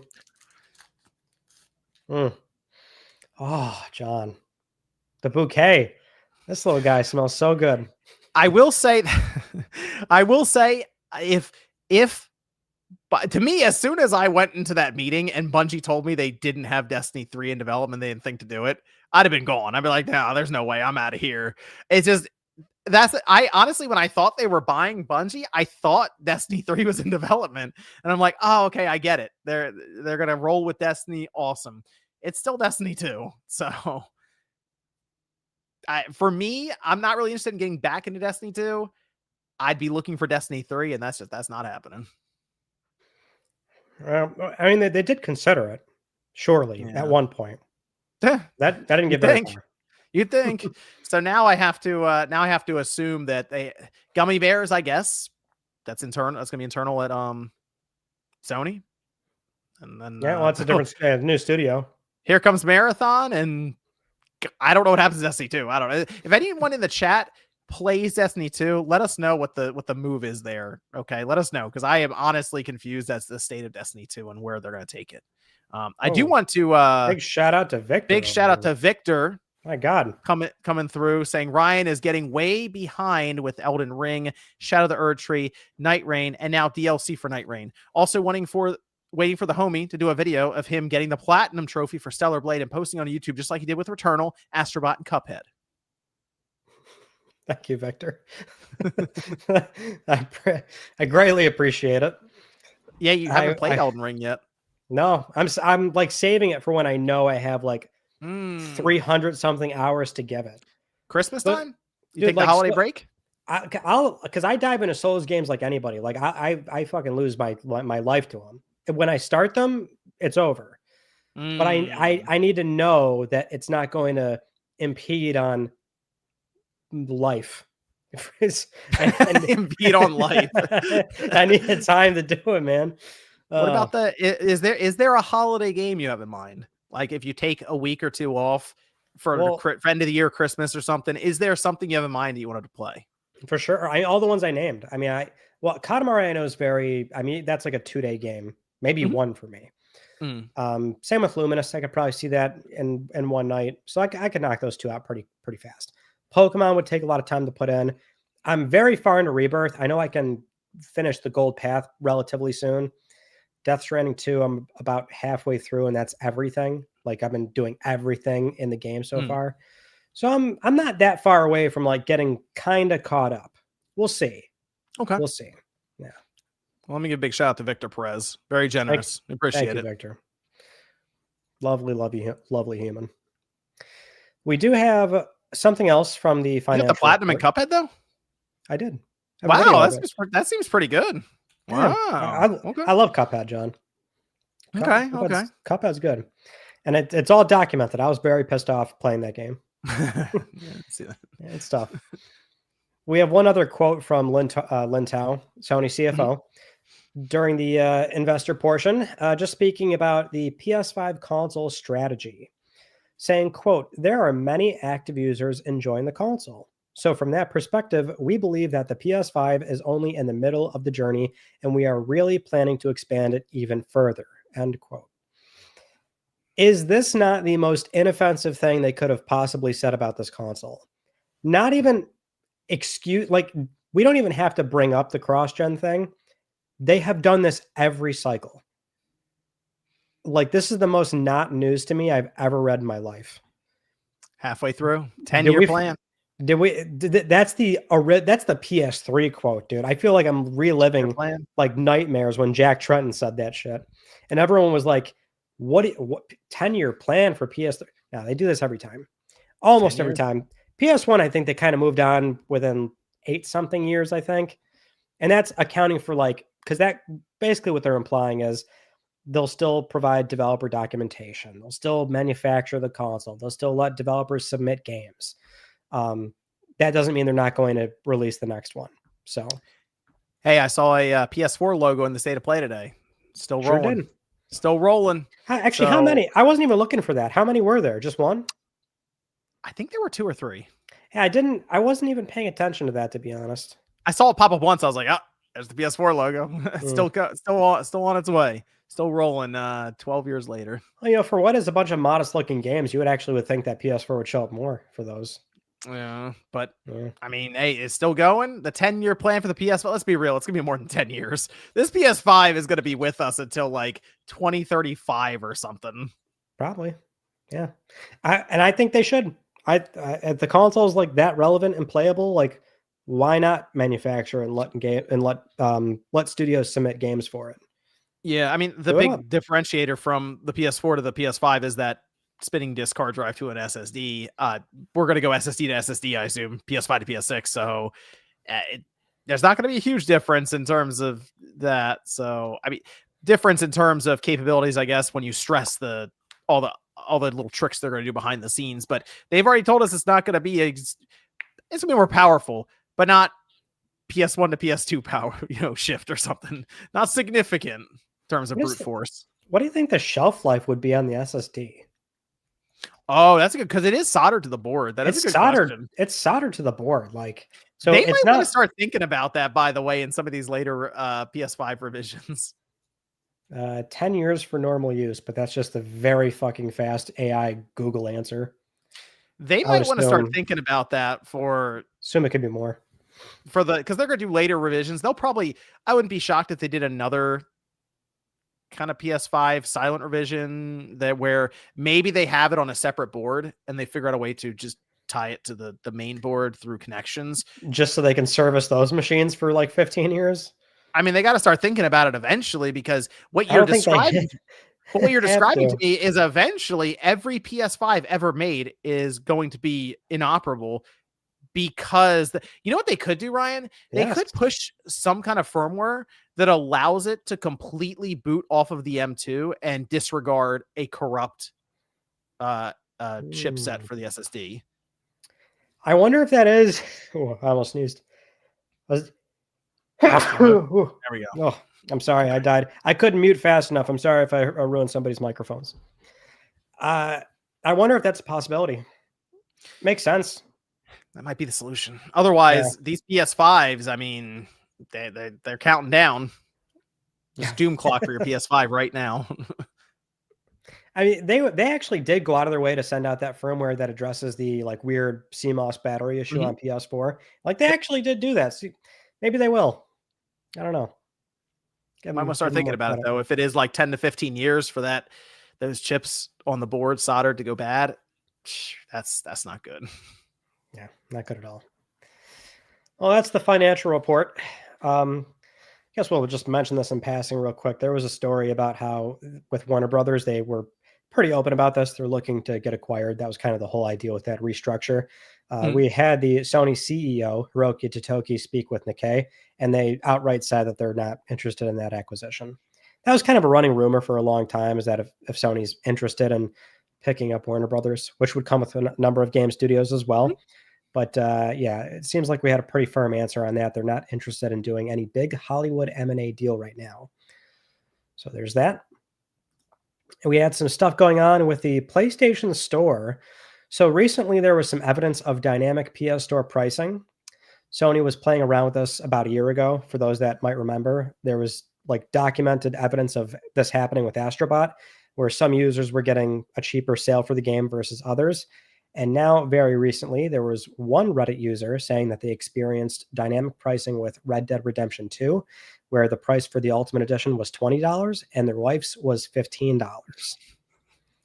I haven't seen evidence of anyone else saying this, I still haven't like seen another report about it Right. or anybody else in mass bringing this up. So I'm not saying it's not true, but like I don't know how big this really. How would you? I'm trying to think of how you would know that you were there for dynamic pricing, because you would have to have another account, as this person is saying, that probably looks at the price immediately afterwards. And even if you did see a dynamic price like that, you might just think it's the sale price that you just happen to come across. Well, like they shared the screenshot, right? It Oh yeah, showed like yeah, they were both like sale prices, just one was less than the other. And it's like not unheard of. Like dynamic pricing is a thing, right. or really it's price discrimination because the thing's Funny. already on sale. But Yeah, it's specifically targeting a user that they know they can get away with more because based on their own play and buying habits, they might be more inclined to pay 20 on it versus somebody that doesn't play at all. but I'm saying there could be more examples out there, and the people just don't realize it's happening. Maybe it's just I find it funny that like this one thing happened, Yeah. blew up. I'm not seeing like anybody else like put an example up. So Mm. I don't know. I mean I certainly wouldn't be one to fearmonger, but I would say that if they're doing this, I don't like it. Price Mm. discrimination sucks. Nobody wants to pay more for something because they buy and play more games, you know. So So it just detects how many games you've played and decides if you get the price, the good price or not, because it assumes you're already going to buy it anyway if it's 20 versus 15. I guess I don't know. Because Hmm. it's all I would if they're doing it, it's all very algorithmically based. Right. They've got some sort of proprietary in-house thing that could track that stuff. You never know what these companies are doing. So I Hmm. wouldn't put it past Sony, but I would hope that they're not doing this in a more widespread fashion. We also had an isolated incident where somebody was reporting that they were able to get a refund for Mortal Kombat Legacy Collection because the game came out and was basically had huge input lag. Like it was kind of a disaster. The studio's already acknowledged it and trying to send out patches to fix it. But this was another like Reddit thing. Like one user says, "Oh, I got a refund for it," which is kind of rare for the PS Store because that's like the big store policy. The second you download a game, you cannot get a refund. So we might have one other, rare example popping up where maybe the chat support's getting a lot of requests for that particular game. Not sure if you saw Hmm. anything about that, John. Yeah, that what you're talking about, the Mortal Kombat. Yeah, Legacy Yeah, Collection. I was hearing that they were fixing it. There are a lot of patches that are going out for it. So I'm not sure if it's fixed now. I have it on the PS5. I just really haven't played it yet. So I You will might get want to around wait. to it. I guess the most recent patch got the millisecond latency down from 108, so 100 millisecond latency to 91, which is like nothing. So they didn't really improve it that much. Hmm. I would think Mm. that for a fighting game, 90 Yeah, milliseconds, that's like awful. you're gonna notice that. You're gonna Yeah. notice that. So sounds like you might be able to get a refund for that if you tried. All right, we had two events happen this week. One just happened. Another one, probably not a lot of people saw, but I do want to point it out because PSVR 2, it does still get game announcements. This was on Oh god. Tuesday. Yes, it was on Tuesday. We had some game announcements, PSVR 2 stuff from Flat to VR and Impact Reality. It's a really important company because this studio, as their name implies, Flat to VR, Mhm. that's their pitch to studios is that, hey, we can make your game VR. So they announced a number of games. VR Racer or Racer Hoverbike came out immediately. That was a shadow drop. It's basically like a Wipeout hoverbike racing game. There's Audio Trip that came out today as well. So it was supposed to come out. Well, when the live stream happened, hey, it's coming out in a few days. It's out now. Audio Trip. This is a dancing rhythm game. RoboQuest VR is coming out next week on November 20th, I want to say. That's a roguelite FPS action game. And there's Shadowgate VR, The Mines of Mythrock. That's coming out on the 25th of this month. That's a mythical first-person adventure game. Rager is coming Q1 of next year. That's another rhythm game, but it's combined with like these like incoming robotic like hordes of enemies. Pretty unique take on the genre. And then there's Out of Sight VR. That game's already out. It's getting a PSVR 2 version. So this one, it's kind of neat. You play from the perspective of a child's teddy bear, and you're like leading this girl through like a big spooky mansion. It's pretty neat. So number of VR games still coming out for PSVR 2. Shout out to Flat to VR because they are doing important work in the VR space. Trying to keep it going. Keeping it Keeping it going. alive. Keeping Keeping it it alive. Is it gonna be weird if Valve announces a VR headset? It'd be good. VR is the space where it's like a rising tide. I think and hope it should be less competitive on headset exclusivity. It should be, hey, VR's got a problem. We all need to make sure that like more headsets are out there and the games are everywhere as well. It's gonna be weird if Obviously, they announce the VR headset and then threw Half-Life 3 next to it. hey, I think that's great. But the problem is I would hope that they'd ship it everywhere, but they kind of don't do that. They probably won't. Yeah. No. That and Meta don't do that, which sucks. But today we had a Japanese-focused state of play. So this was interesting. For one, when they announced it, they said right away it's Japan-focused from our Japanese publishing partners, which that on its own is like kind of unusual. PlayStation has, in recent years kind of walked away from Japan, but not, it's weird to say, right? Because in context, that marketplace just doesn't really play a lot of home consoles nowadays. So this was a 40-minute live stream. They announced a lot, but I think a lot of people walked away from this thinking like, oh, that's it. Well, I don't. I mean, what did you think of it, John? I'll ask you that. it did kind of it. You know that. So you're going through the shows, and there's like big announcement, and then there's a run of okay announcements. Kind of people call it filler, like okay announcements. Then big announcement. Big announcement. Okay, big announcement to close out. Yeah, we were neither of those came. We were between the big announcements the whole time. That's just how the show felt. I don't know. I mean, I was looking at the stuff that was announced. Like I wrote it all down. Yeah, I've got it too. Let me think. I did. How many ones? There's a lot. No, but like the ones that I came out of the other side. Like, okay, cool. 2. Okay, so I was pretty psyched to see Coffee Talk Tokyo. I know. I saw that come up, and I was like, "This dude's gonna be talking about it." Shut up, John. Shut up, John. You just hate coffee. You hate a good time. You don't like. I like coffee. Games. I like coffee. This man, I'm pretty. Don't you drink just black coffee? I've seen you at TMG. You put cream in there. I've seen you at TMG. Some of it, yeah, sometimes. Ask for the coffee machine. Last year they didn't even have coffee. You had to ask for it. Remember? I know. What kind of green room was that? I have a green room with no coffee in it. You were just looking around. No. Yeah. What is this? No coffee. Oh, people getting there at like 8 a.m. to set up, and there's no coffee. It's like, man, what are you doing to these people? All right. So I was excited. I was excited for Coffee Talk. No, I knew you would be. I saw that pop up. I was like, all right, yep, that's Ryan's game. and Katamari DLC. That too, yeah. That was out of left field. I felt like that was out of left field too. Actually, you know what? Tokyo Extreme Racer. Come on. That's the one I came out of it. I was like, okay, that's one of them. That right there. Tokyo Extreme Racer it's been in like early access, I think, in PC for a bit. And I thought about picking it up, but I was like, you know what? These early access games, I'll kind of let them put it all together with the community that's really into it. And then when it comes out, I'll pick it up then. Here we are. I'll be picking it up now because I guess it's going to version 1.0 release. There you go. So I'm on that right away. I'd like to get it physically. I don't know if it's going to get a physical copy. Oh, it has to. That's a game begging for it. That's a game that I do think of. Tokyo Extreme Race. I think of PlayStation. I remember it on the PS2 back today. I got my PS2 copy back there. Yeah, so I'll pick that up immediately. That's a good one. There's like, I don't know, like Marvel Tokon's getting another closed beta. Man, this state of play really did not do it for you, right? I know, because you're just like, usually you'll read through every line. You're just like, just trying your search. Well, here's the like trying to find the. Well, it's weird, right? Because I think for a lot of people, like in that sort of core audience, yeah, and I'm not saying these are the same people, the same groups, right? But I think there's like a very vocal crowd of, oh, PlayStation doesn't support Japanese games or studios or just that marketplace. And I think they do it.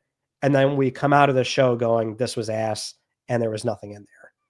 You know, it's like, I'm not saying like that's the same persons in both these camps, but it's, you know, obviously sometimes it comes off that way. It's a very eclectic, interesting group of software. It's just, yeah, like the problem, as you said, there's just nothing like boom. Like it opens strong and then ends strong. It kind of didn't have any of that. But in a way, it was like a very Japanese focused state of play. Like it was very apparent that like this was made in Japanese, and then okay, now let's just put the subtitles on, and then the West can see it too.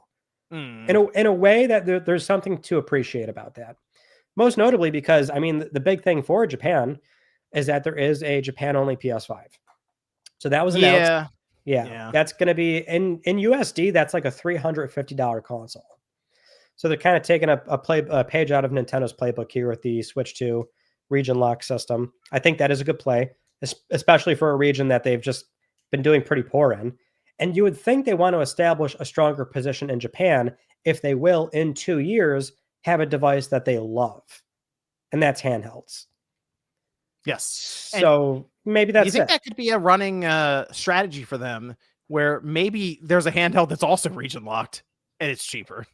I would think that's like a distinct possibility. So it seems like it's worked well for Nintendo. That's clearly the system that's selling the most in Japan right now for Nintendo with the Switch 2. It's just a cheaper system by a fair margin. And the Switch 2 has a ton of momentum in Japan, as you'd expect, but that pricing difference really does help. So this is interesting because this could see a pretty good boost more than 5 years in now about to be 5 years in for the generation for Sony in Japan, which they do fine in Japan. I've always felt like they could do better. And maybe this is the thing that gets them to where it's like, okay, now they're each week, it's not a couple thousand units or like, 10,000 units. It's like, oh wow, 20, 30,000 units because it's just more affordable now. Like on average, not like during peak peak weeks and seasons, it might be, 50 or 60,000 because of this. But even on like those off random middle of like July or something, it's like, oh no, okay, yeah, it's doing 15, 20,000, for the week, because it's not something where you go, ooh, this is it's like a $600, $700 system. What am I going to do here? So. Yeah, I think after those price increases in Japan, the console's MSRP is like $550 or something. It's high relative to the launch price, which the launch price was like really good, and then it shot back up. So I think this is great. Am I like remembering this correctly? Did we not just have a story like somewhat recently that the PS5 install base in Japan like actually just passed PS4? I think that was a recent story. So like it's already doing better than PS4. See, we could probably take a look. Yeah, I think launch aligned, it was always like actually doing pretty good in Japan relative to PS4. Not doing anywhere near PS2 numbers, obviously, or PS2 or PS3 rather. But I think it's already like kind of in a decent spot. So this thing I think might be showing up at a really good opportune time. I just don't see what the final sales. I think the PS4 leveled off like 9.5 million or so. And the PS5 still has a bit to go to get there. PS5 is like 7 million mark. Launch line with the PS3, it's right next to the PS3. Okay, I think it was PS3 it passed. It still has a ways to go because the PS3 ended up selling over 10 million units in Japan. Oh, okay. What was that story recently? So it still has a ways to go total, but this would help. I didn't have time to look it up. There was some sort of metric where it was like the install base in Japan just hit a milestone or something. I can't remember what it is, but it's still in a decent spot. The other big announcement here is that there's a PlayStation monitor coming, which is kind of cool. I don't know. It looks like the End Zone one because it's basically the same thing. It's a QHD display up to 240 hertz. Has a little DualSense docking station underneath. That's a cool idea. I will give them that. That is a good idea. It kind of feels like they wanted to take a lot of the features that you typically see on like a higher end home TV that you would buy for your PlayStation 5 and just pushed it like HDR, that being a big one, to have their VRR, everything that would play into you hooking up PS5 up to this. It's just funny that here we are with this PlayStation showcase and it's like, here's a computer monitor. What do you think about getting 35 minutes in and they're explaining to people what the DualSense is? Okay, that was like when Hideaki Nishino came out, I'm like, oh, here's like the hardware stuff. Yeah, because we kind of knew that like this Japan only PS5 was probably going to show up, but then he's like still talking and still like recapping it. And I was like, yep, that happened. Yep, yeah, you guys did do that. Right. You put out the portal. I was like, are we just recapping like the Yes, generation? you did. And then he's like the DualSense controller with the adaptive triggers and the HD or the ROM board. I'm like, what are we? Okay, What why are we doing? We sat through an online only presentation with subtitles because it's all a Japanese text or spoken Japanese language because we want to see these games that are a lot of them very niche in the first place. I know what a DualSense is. Why are you explaining this to me for 5 or 10 minutes on end? It just seems so deliberate of like, all right, now we did release the PlayStation 5 computer entertainment video game system. And just so you know, like we put out this controller, like, I don't know, it took a while to announce the monitor and the new console. Yeah, I mean, it's weird. I think this was a completely fine state of play.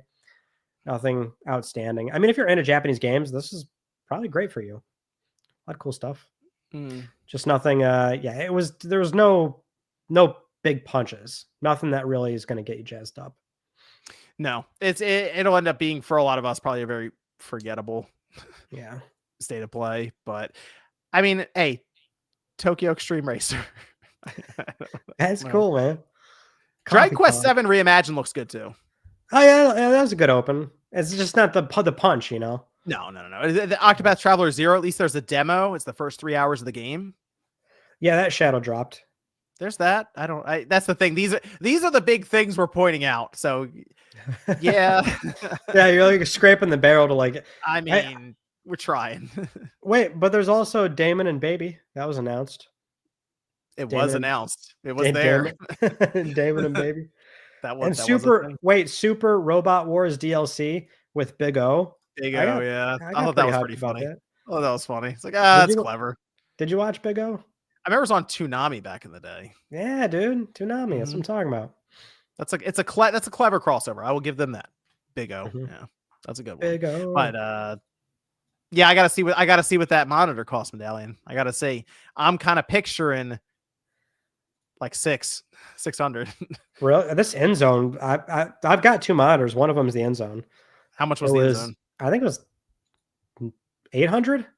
Oh man, I'm under that. Well, how big is the end zone? Is it a 27-inch also? It's 27, yeah. Oh my gosh, this thing might be $1,000. I don't know. Yeah, mine can't charge controllers, John. So I might be in trouble. Yeah, it's not QHD either. So guess we'll see. It's all over. Wow, it's all over. Yeah, they're making computer speakers and a computer monitor. They're speaking to the PC audience.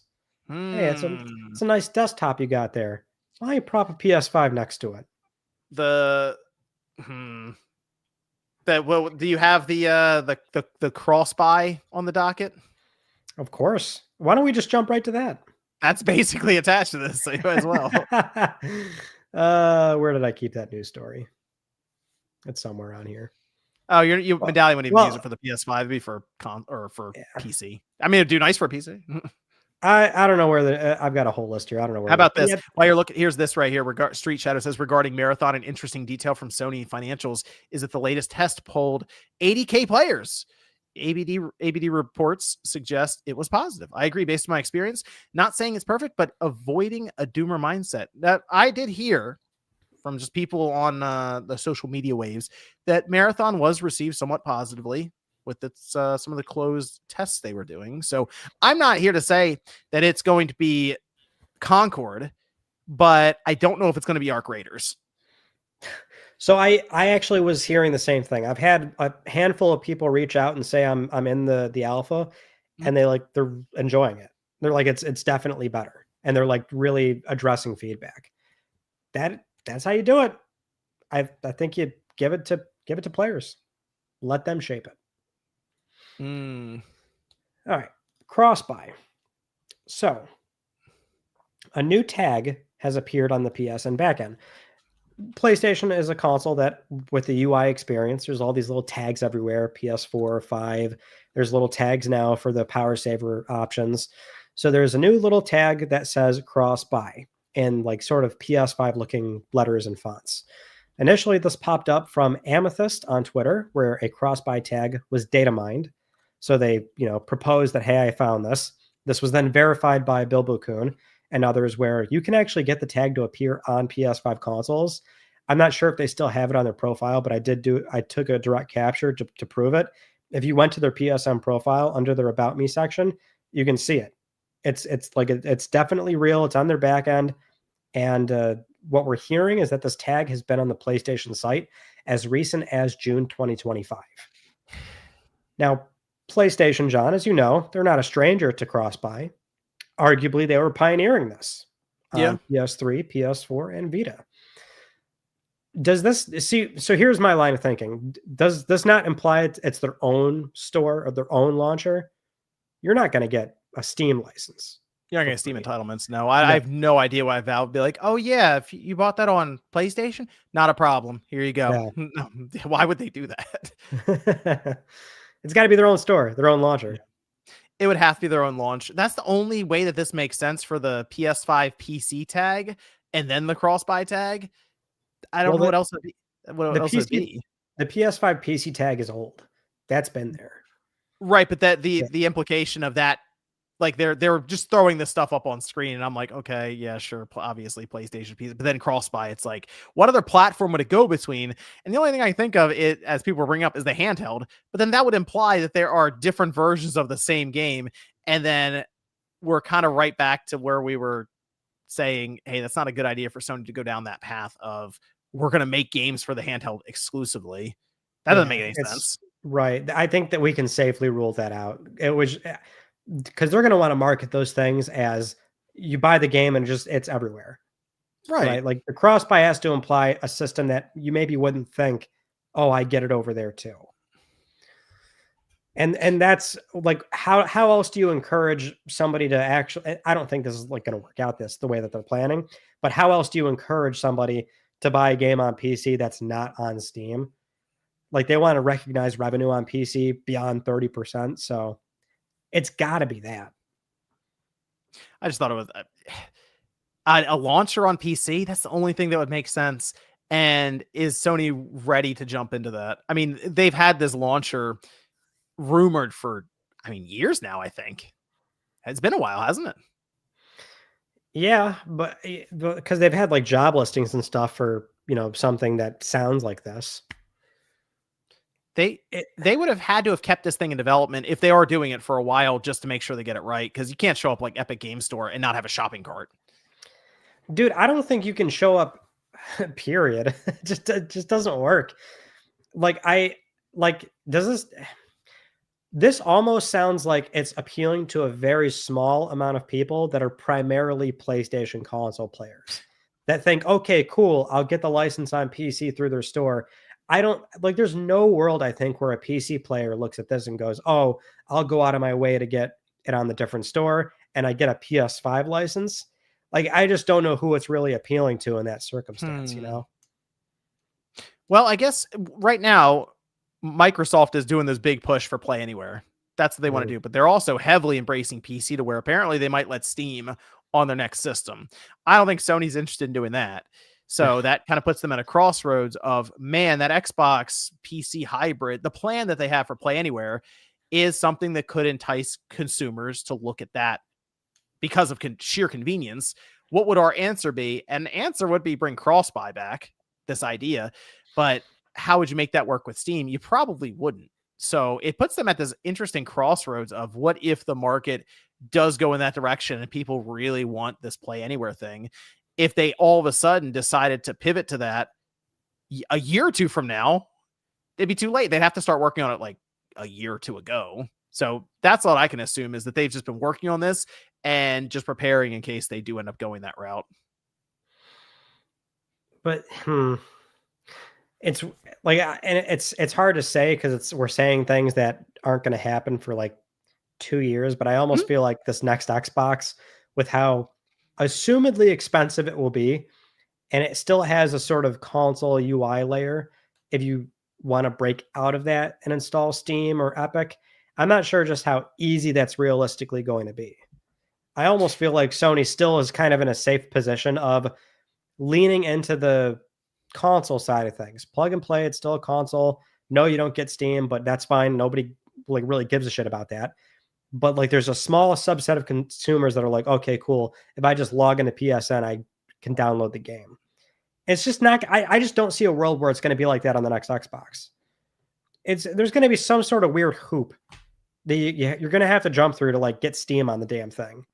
Oh, on the next Xbox and whatever. Yeah, like don't you think it's going to be something more of a tinkerish kind of approach of like, you can do it, here's how you do it. It's almost like I don't know how analogous this sounds, but like how you can turn any Series X into a dev console.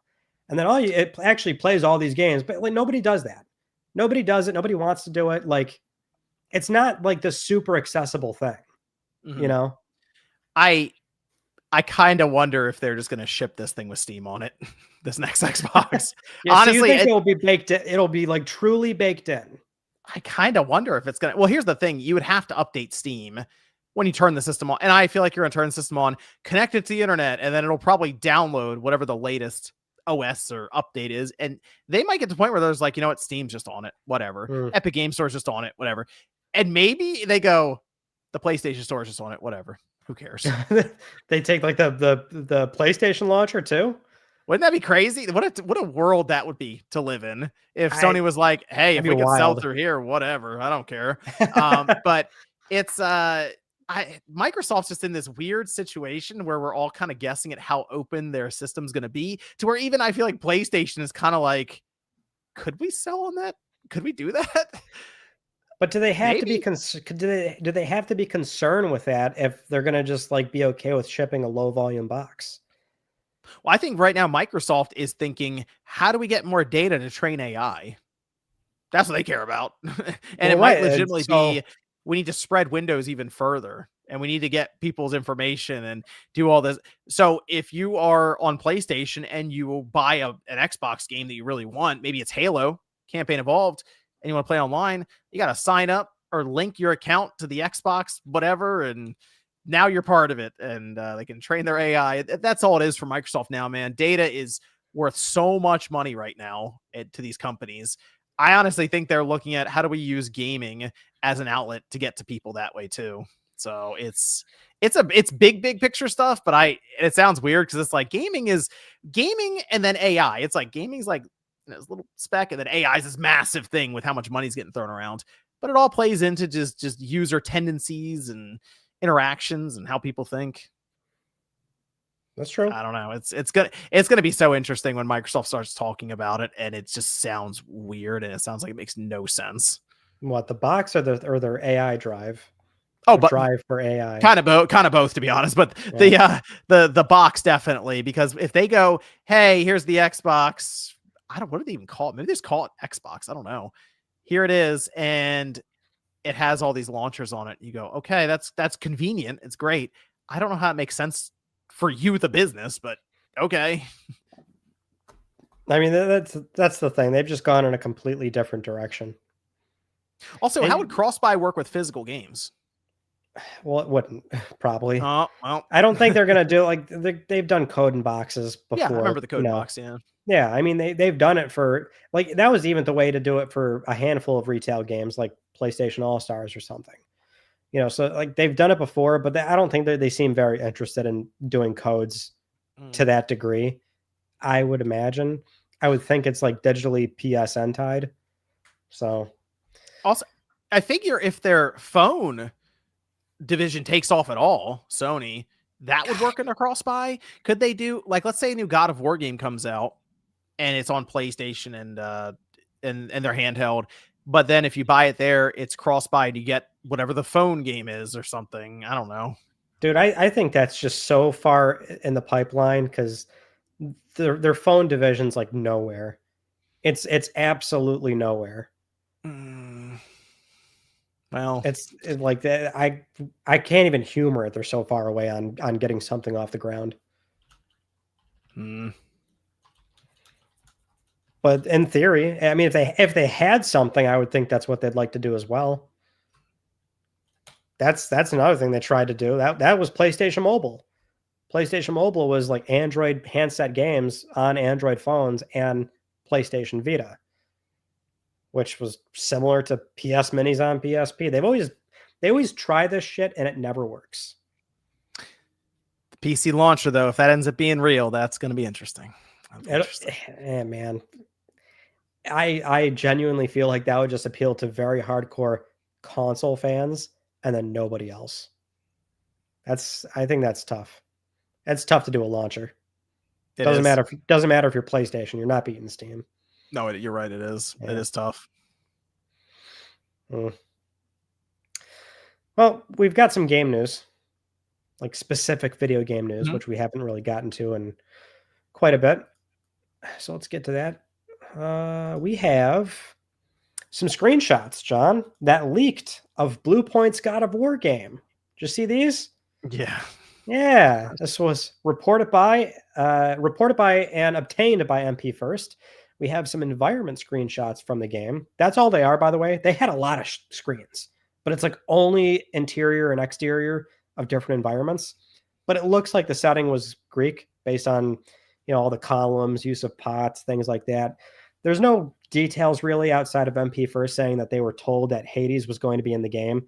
So that is why they assume it was in the Greek era. And Hades was going to be like the owner of the armory.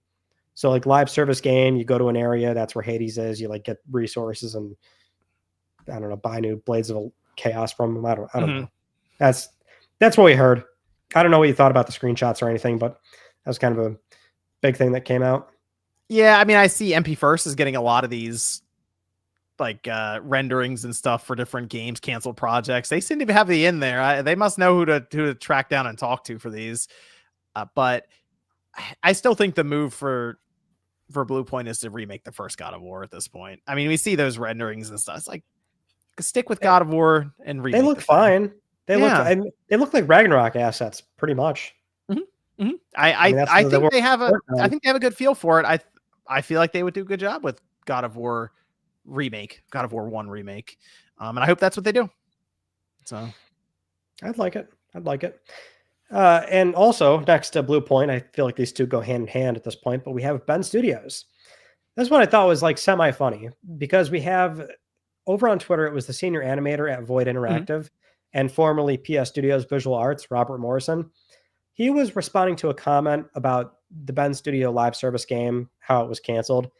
And Robert replied with a quote here that I thought was pretty good. He says, quote, "To be fair, we didn't make enough substantial progress over the 3 years I was there. I saw the eventual cancellation coming prior to it," end quote. So it's kind of a weird, it's like some accountability from the studio end of like, guys, like we weren't going anywhere with this thing. It almost makes you think, why did Sony, let it go? Why they greenlit it. You know why they greenlit it, because they showed up and said live service. To cancel it sooner. No, I get greenlighting it, but not canceling it sooner. They did. Well, maybe they needed Bungie to tell them to cancel it. That's what happened. I think that might have been the case. Yeah. Did we get Bungie's take on this? Sorry, they've been drowning this whole time. We'll get them. This kicked off in 2021, I think, or a little bit before 2021.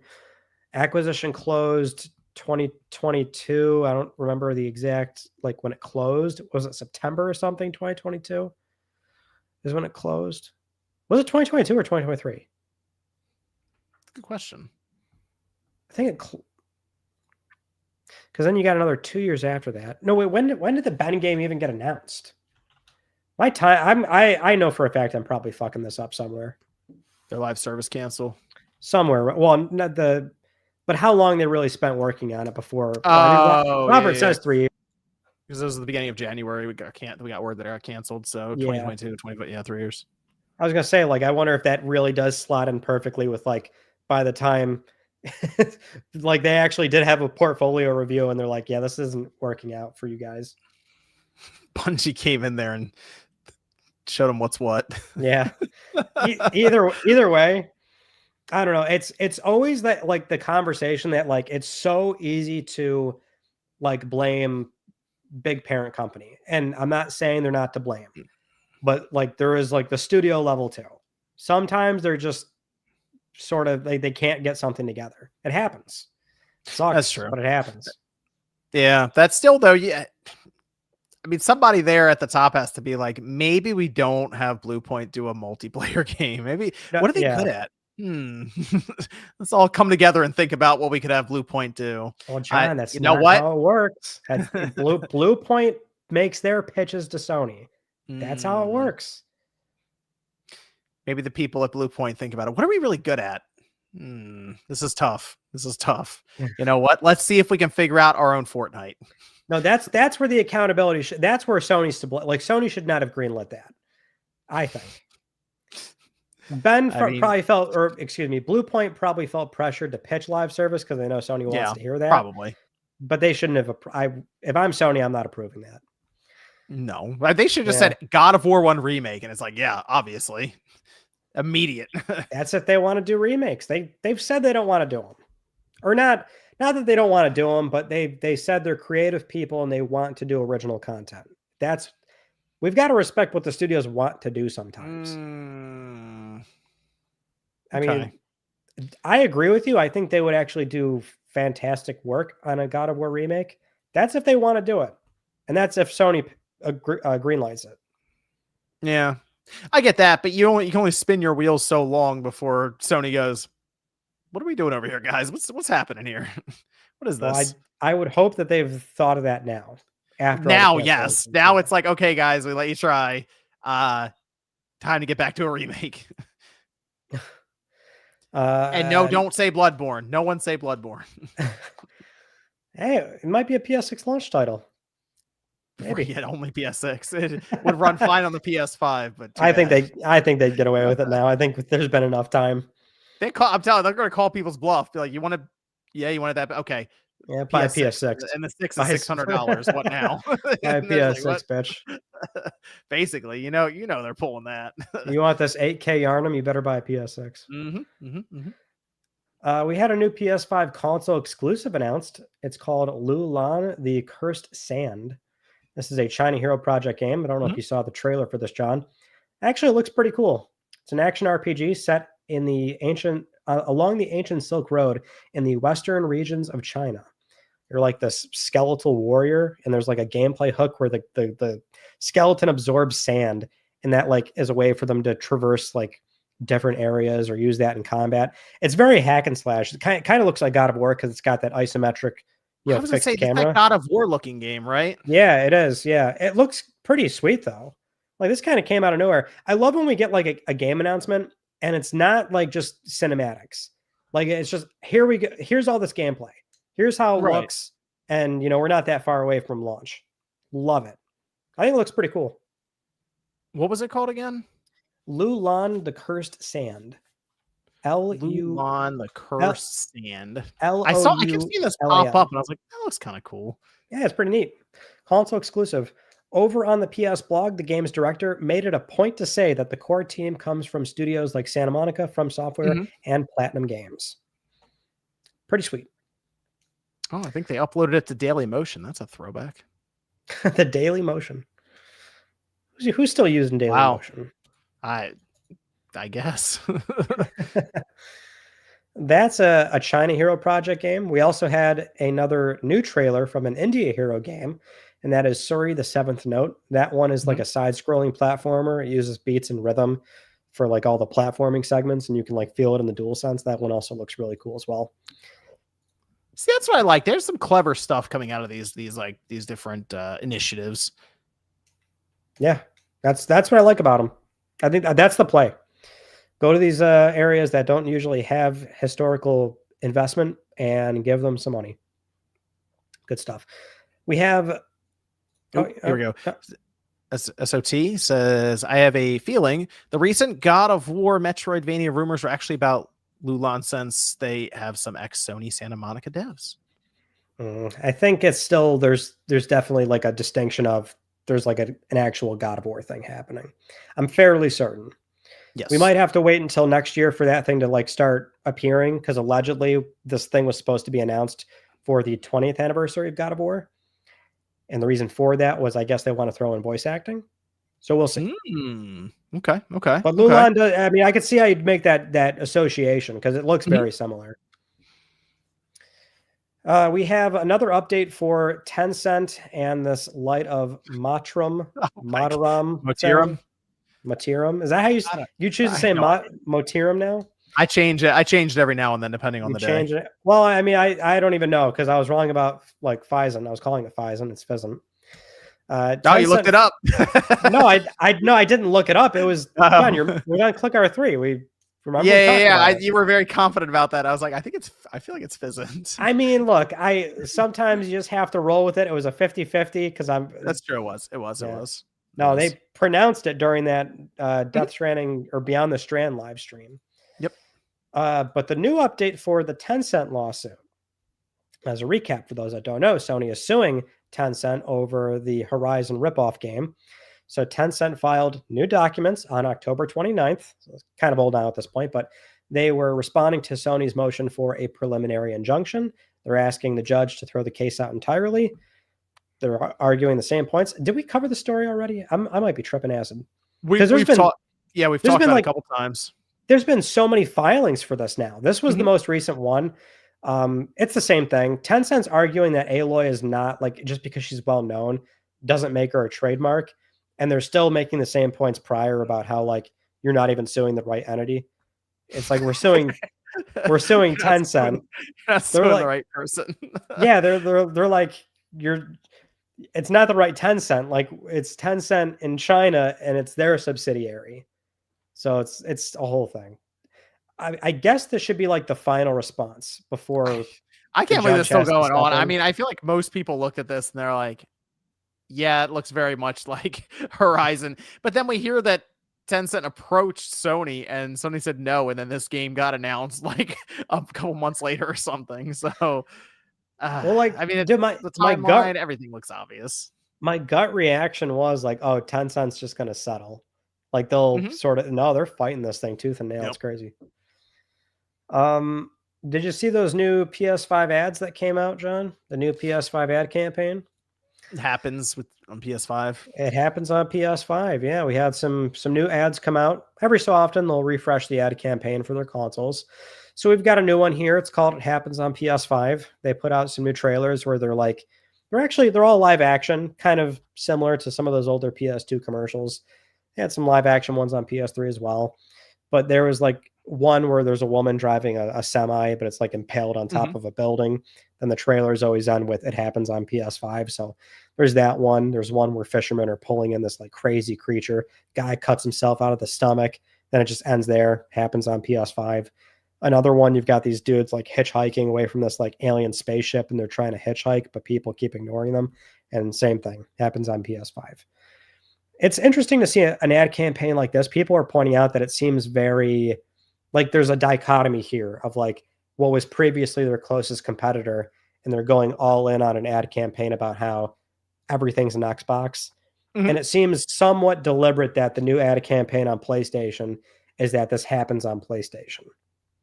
It's interesting. I don't know if that's like really deliberate per se, but it almost feels like it in a way, you know? Yeah, I mean, it feels also very old, like old Sony kind of this whole ad campaign. It feels very much like out of the PS3 generation to a degree. But did you see that people were going around and actually finding some of the places in real life? Mm-hmm. I Yeah, thought it's that was cool. kind of cool. There was let me see. I I feel like they always do have them in like London and other places in Europe. Yeah, like that's pretty cool. It's just obviously they did the whole mural here, so it looked like it came out of the portal and crash landed. But that's an actual thing. Like somebody took a picture of this, so that's just randomly out there in I think I'm trying to remember where this one was. This is in. I feel like sometimes they're in San Fran. No, I think that this is. I don't think this is in the U.S. I think this is somewhere else. Where is Yeah, this? Oh, this. I think this is in Australia. Australia. Because almost like a lot of the lives, like the location based ads, it seems like they're always like they go hard on London. They'll Mhm. always do like crazy stuff in London. Yeah, I mean, it's cool that they did stuff in like the real world. Like, hey, people find it, it'll go viral online, and it has. People take pictures, they throw it up on social media, it gets hundreds of thousands, millions of views from that. So, just another thing for brand awareness, I guess. So, It's neat. I don't know. It's Pretty interesting. cool. Uh, we got some other things going on, and Would you have liked any of those ads to be game specific?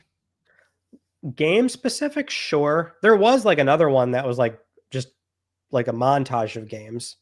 Game specific probably would have been, I think, better. Even though I Okay. do like the obtuse nature of the live action ones. Right. But Yeah. I mentioned that the ship, for example, this crash landing. Would it be cool if it was something out of like God of War, Horizon, or something like that they put there instead? I think it would have been neat if like that was like Ratchet. Like, Ratchet came out of us. Yeah. And then I don't know, you could do one for God of War, one for Horizon. Yeah. But I feel like they do those when those games come out. So Right. maybe that's the other thing to consider there. It might give people the impression that they're teasing a new God of War, they're teasing a new Ratchet or something. I get what you're saying. Yeah. So this is more next gen news. It's one of those things where again it's like an Xbox story, but there's a PlayStation lean to it. There was a report coming from Jez Corden writing for Windows Central where there were some new details about that next Xbox. How yes, it'll be like this premium curated Windows PC, plays your full Xbox console library. It's going to have like a console UI layer baked over Windows, but you could still access a full PC experience. Yes, you can play PlayStation games on Steam from it. The pertinent news here is that the current plans are suggesting that the paywall for online multiplayer would be removed. Now, that would mean that for like high-end consoles, PlayStation going into PS6 would be the only one that requires, a membership to play online, which is just kind of an optics looking thing, if anything. But I found that interesting because I feel like that's not super unusual, given that that's probably the only circumstance where they could remove it, where the service is like able to carry itself with something different, which is Game Pass itself. Because usually with this stuff, it's like once the toothpaste is out of the tube, you can't put it back in. So to remove the paywall seems extreme. But I almost feel like if there were ever a time to do it, it's probably when you're launching a low volume box that is living and dying by subscription as well. Yeah, this is something that was mentioned a while ago, and I'm trying to find the exact quote. But it was like years ago, wasn't it? That was a rumor too. One of the money people at Microsoft, like the Xbox side with Phil Spencer and Sarah Bond and Matt Booty, somebody on the other side that is making the decisions right now. I wish I could remember the guy's name. He mentioned that paying to play online feels antiquated. And when the money side starts saying, it was like Tim something. I'm trying to remember the guy's name. I was gonna say, was it Kareem Chowdhury? I think he's not. I think he left. It was like a COO or something there, and he mentioned in an interview, yeah, it feels kind of archaic.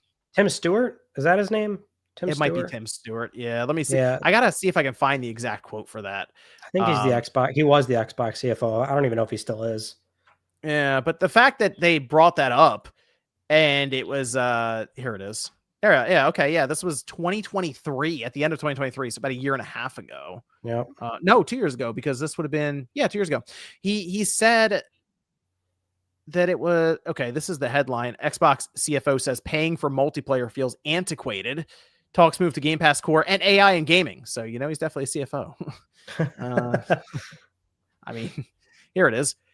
Stewart spoke about Game Pass and the company's move away from years-old Xbox Live Gold program. According to him, the switch was a result of the idea that paying for multiplayer feels antiquated in the modern age. Instead of just paying for online, Xbox thought they could provide more value to players and give them access to dozens of games at the same time. So it does kind of feel like on their angle that Game Pass might be enough to hold up what they deem to be a subscription that you would pay for, like a Netflix, and you could just pay to play online. Because if you think about it, what are the games that people play the most right now, multiplayer wise, on these systems? They're free to play games that you don't need an online subscription for anyway. Yep. So they probably have data that suggests that if they went next week and said, you don't have to pay to play online, that they would not lose as many subscriptions as we might figure they would, because people aren't even there for that necessarily and signed up. Right. Yeah. I think that's where like the scales did tip over, because otherwise they would not backtrack on it. I think this is the only time where they can actually sort of do it and it doesn't cut into the bottom line. But the other question is, how does that? It wouldn't work anyway with their push to make this thing a PC, because I don't know how you sell somebody a PC and go, you have to pay us to play online when it's an open box. 100%. So they kind of are almost forced to do it, and maybe they'll dress it up like we're doing this for the betterment of the gaming industry. And it's like, oh, okay, well, it's a PR win. Yeah, it is. It is, because all of us, dude, people still play on that PS3, don't they? Absolutely, of course, it's free. It's free to play online. That's super free. It's free as shit. Yeah. So that is, I will say that is kind of a purchasing decision of, oh, even though this thing is, I know it's that sense of you got to think years out. Let's say they drop the system and it's 900, but you don't pay to play online. You might go, huh? Well, if I play Call of Duty and Madden mostly, and then I don't have to pay to play online, so maybe that's worth it. Possibly. So it might be, for some. It might be appealing. If nothing else, I hope that could set a new trend, because Microsoft set the trend back in 2001 or 2002, whatever, that you have to pay to play online. So I'd like to see them reverse that trend and go, never mind, you don't have to do that anymore. See, it's on the flip side, though. I feel like that can happen, and I think PlayStation would still have no problem, one, selling a lot of PS6s, and two, still requiring PS Plus Essential. That's true. I think both things are going to happen the way that they're sort of expecting. Let's do some third-party announcements. Third-party news. This is arguably the biggest one. GTA 6 delayed again. Shocking. I was really hoping May was it. It's gonna be May. I know everyone was like, oh, this is what Rockstar does. Yeah. But it's also like, yeah, but like they hardly ever ship games. So conceivably, like at some point, maybe they'll just like find get the release timing a little bit down. Like they gave a firm date. So it's like, oh, maybe they'll actually hit it. No, it's the typical Rockstar thing. So it was moved from May to November 19th, 2026. So we're just over a year away from the game now. You see their stock dropped like 10% or something, and just annihilated a couple $1 billion off their value from that one announcement. It doesn't matter. It's going to go right back up.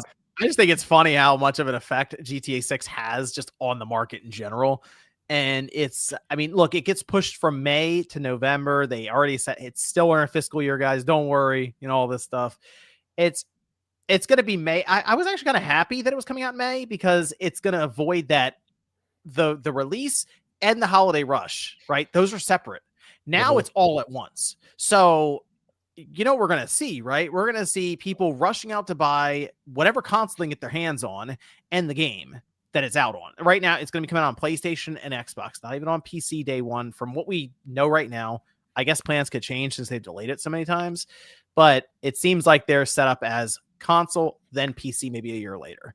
So Xboxes will all of a sudden start selling, PS5s will ramp up, I'm sure, and it's just going to be mayhem next holiday. That's the only annoying thing. Could have had it spaced out a bit. Yeah. Well, at the very minimum, it does bode well for the quality of the game. Rockstar seems incredibly committed to making sure that when they ship this thing, like it's in a good position. I kind of feel like, because they've delayed it so much, I think I want the multiplayer the same day as the single player release. I want it all at once. I don't think you're getting it all at once. No, you're not getting that shit. Ain't no way. The fact that it was coming out in May and we heard nothing about multiplayer now. The delay ain't for multiplayer. Maybe the multiplayer comes out in December. A month later? How long did it take for GTA 5's multiplayer? Was that a month or 2 months? I don't know. I feel like it's been so long since I feel like it was a few months. Huh. It might have been like 1 month later. I know Red Dead was like a month later or something. Yeah, it might have been a month. I can't believe it's been so long since GTA 5. That's insane. It came out September of 2013, and we're gonna get it's gonna be 13 years. Oh, didn't the online come out in December? I feel Uh, like it was December. uh, Either way, I mean, it was a couple months later. It's not that Yeah. far out. They've delayed it so many times. I just feel like they having the multiplayer set up for the holiday makes a ton of sense on their end. Because they're gonna make so much money off of this GTA 6 multiplayer mode. It's gonna be mind-boggling the amount of money that they'll make when the thing launches. It's gonna be in like earth-shattering how much money they'll make over the course of 10 years from that multiplayer. Mm-hmm. And I feel like you don't want to miss your first holiday. No, but like that's the thing. They could release this game whenever the hell they want. They could release Oh it no, on they the can. 26th of December, and it's gonna do what it was gonna do. You're right. It also would be important to mention this is all happening during a time where they're being accused of some serious union busting. Terrible stuff going on with that Rockstar staff because I guess they let go of it was 34 staff I have written down here. And the whole thing going on there was that these employees were part of a union Discord.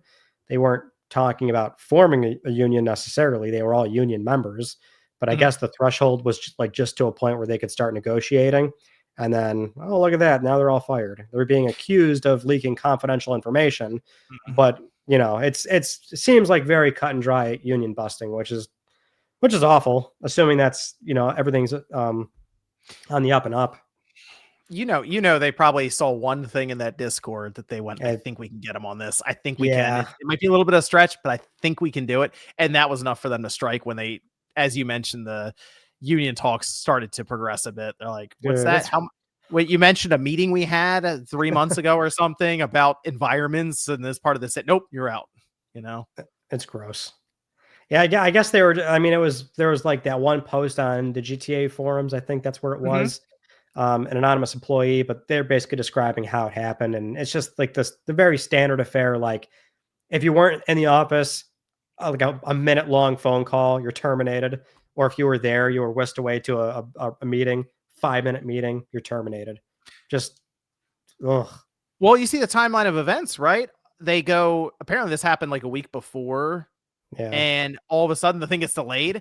And then we hear in that GTA forum anonymous post that was confirmed by the administrators there that they do work at Rockstar and they're yeah, like in like the thick of all this stuff happening. All of a sudden it gets delayed because apparently these 30 to 40 people were somewhat crucial to the game coming out. They're talking like 18-year vets there. And they were kind of in charge of different parts of GTA 6 to get it to the finish line. So all of that, the timeline, it does add up to take two going in and trying to break up this whole union discussion. See, that's the weird thing, though. I know there were senior positions. I find it hard to believe that was related to the delay. There's like thousands of people working on that game, Right. Right. like thousands of people. I Yeah. I just think the I timeline's interesting. Like it does kind of go, oh, that's interesting. I wonder what's that about there. yeah, it does. It's an awful thing to happen given that the delay just came out. Yeah, you look at that optically, and the whole thing just is Mhm. very eyebrow raising to say the least. Yeah, because all that happened together. So there was already the magnifying glass over them, and then it's like, oh wait, what's this going on over here? People are getting let go because of union busting stuff. Yeah. Ugh. And I think this was like well past our previous show, but like Square had layoffs again too. Mhm. Just more industry layoffs, Restructuring. Yeah. restructuring. They didn't really announce how many people were getting let go. They're just like, it's happening. And then you see people on social media like, well, I lost my job. So I assume they'll go back eventually. So different outlets and stuff will, I guess, count up these layoffs, try to figure it out. Or eventually they can put two and two together with the amount of money that they were apparently it's like 20 some odd $1 million they're going to save from these layoffs. And then we got word that they were it's the timing again is just terrible for Square in terms of the optics, but they are working with a university in Tokyo to try to do QA with AI. They're not doing it now, but they're doing research on if it's something they can do because they want to get to a point where a vast majority of QA is done by generative AI, basically. I've got that story right here. They're working with the University of Tokyo, and the project name itself is called Joint Development of Game QA Automation Technology using Generative AI.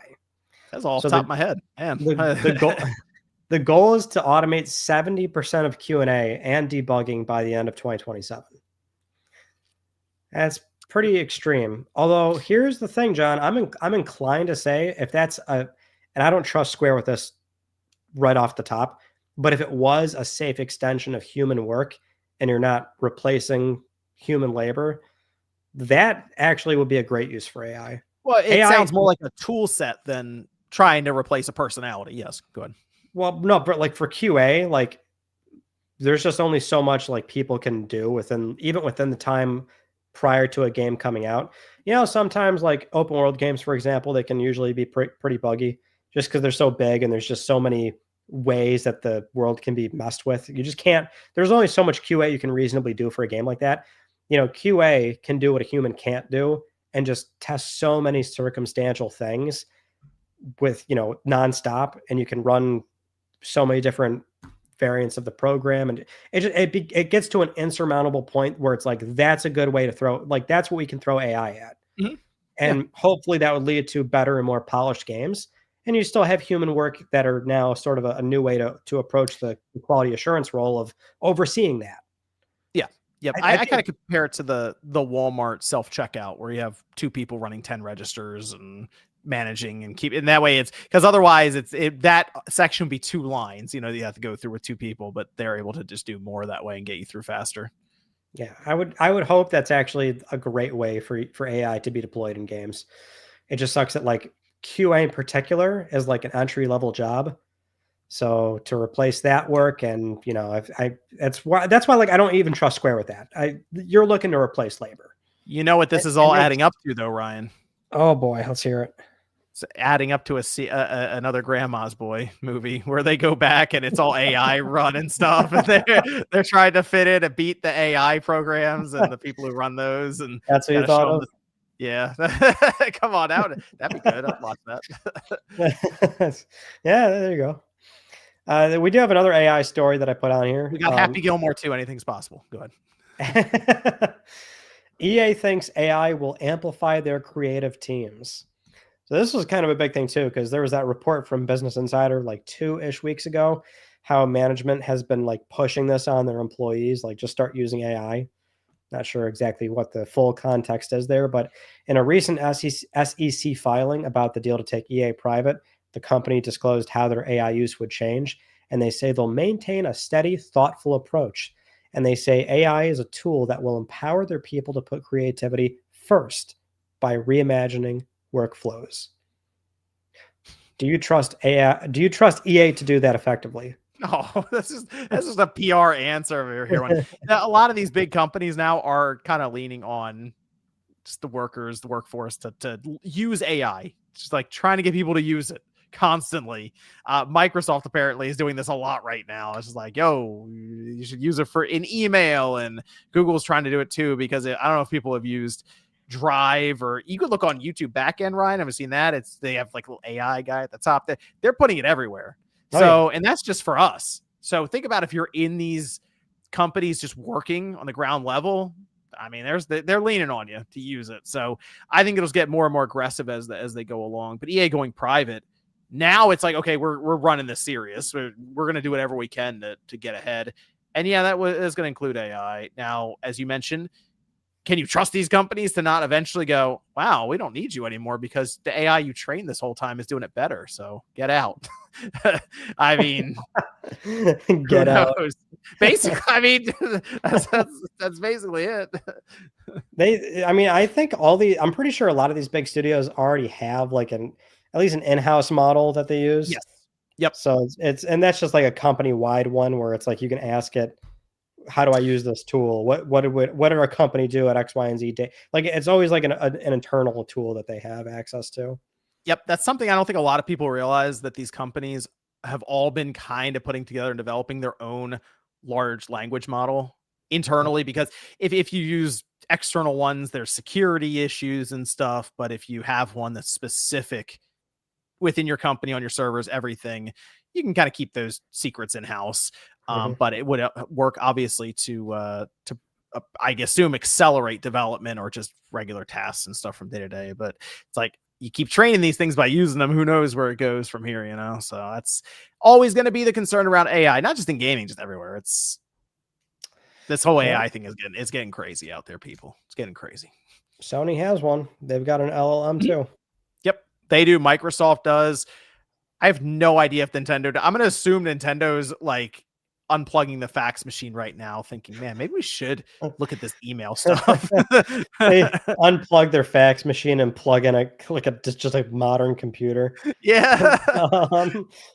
Yeah, that's funny. I wonder if they do have an LLM. They'd be working. I'm sure they're looking at it because they've been asked about AI before, but they always give the answer of, we don't really know how much we want to get into AI right now, but we're looking at it. They give the safe answer to the investor, so they don't just slap the investor in the face basically and tell them to get to the back of the line, you know, like go away.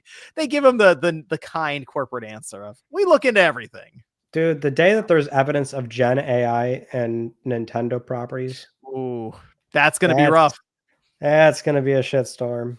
There was a close call with people thought Mario Kart World was using it, and they had Nintendo to come out and be like, no, that's just artists made that. It's just, abstract. But that's also interesting, dude, because of all this AI stuff where it messes things up, like the hand is all weird, or abstract art is now looked as like, oh, did AI generate this? Whereas back in the day, you just go, it's just abstract. It's just somebody with their imagination and their mind's eye or whatever just drew that, and that's what they got. But nope. It's like if somebody has like a melty hand, it's like, okay, all right.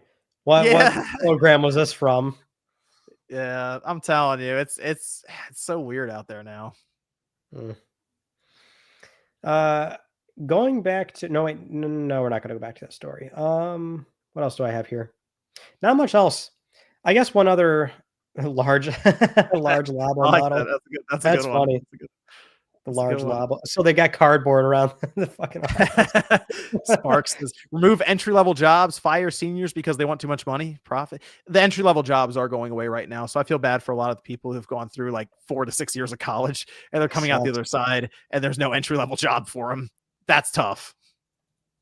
You want to discuss this story, John? I got it written down here, but this is also kind of a big headline. Xbox does not consider PS5 competition anymore.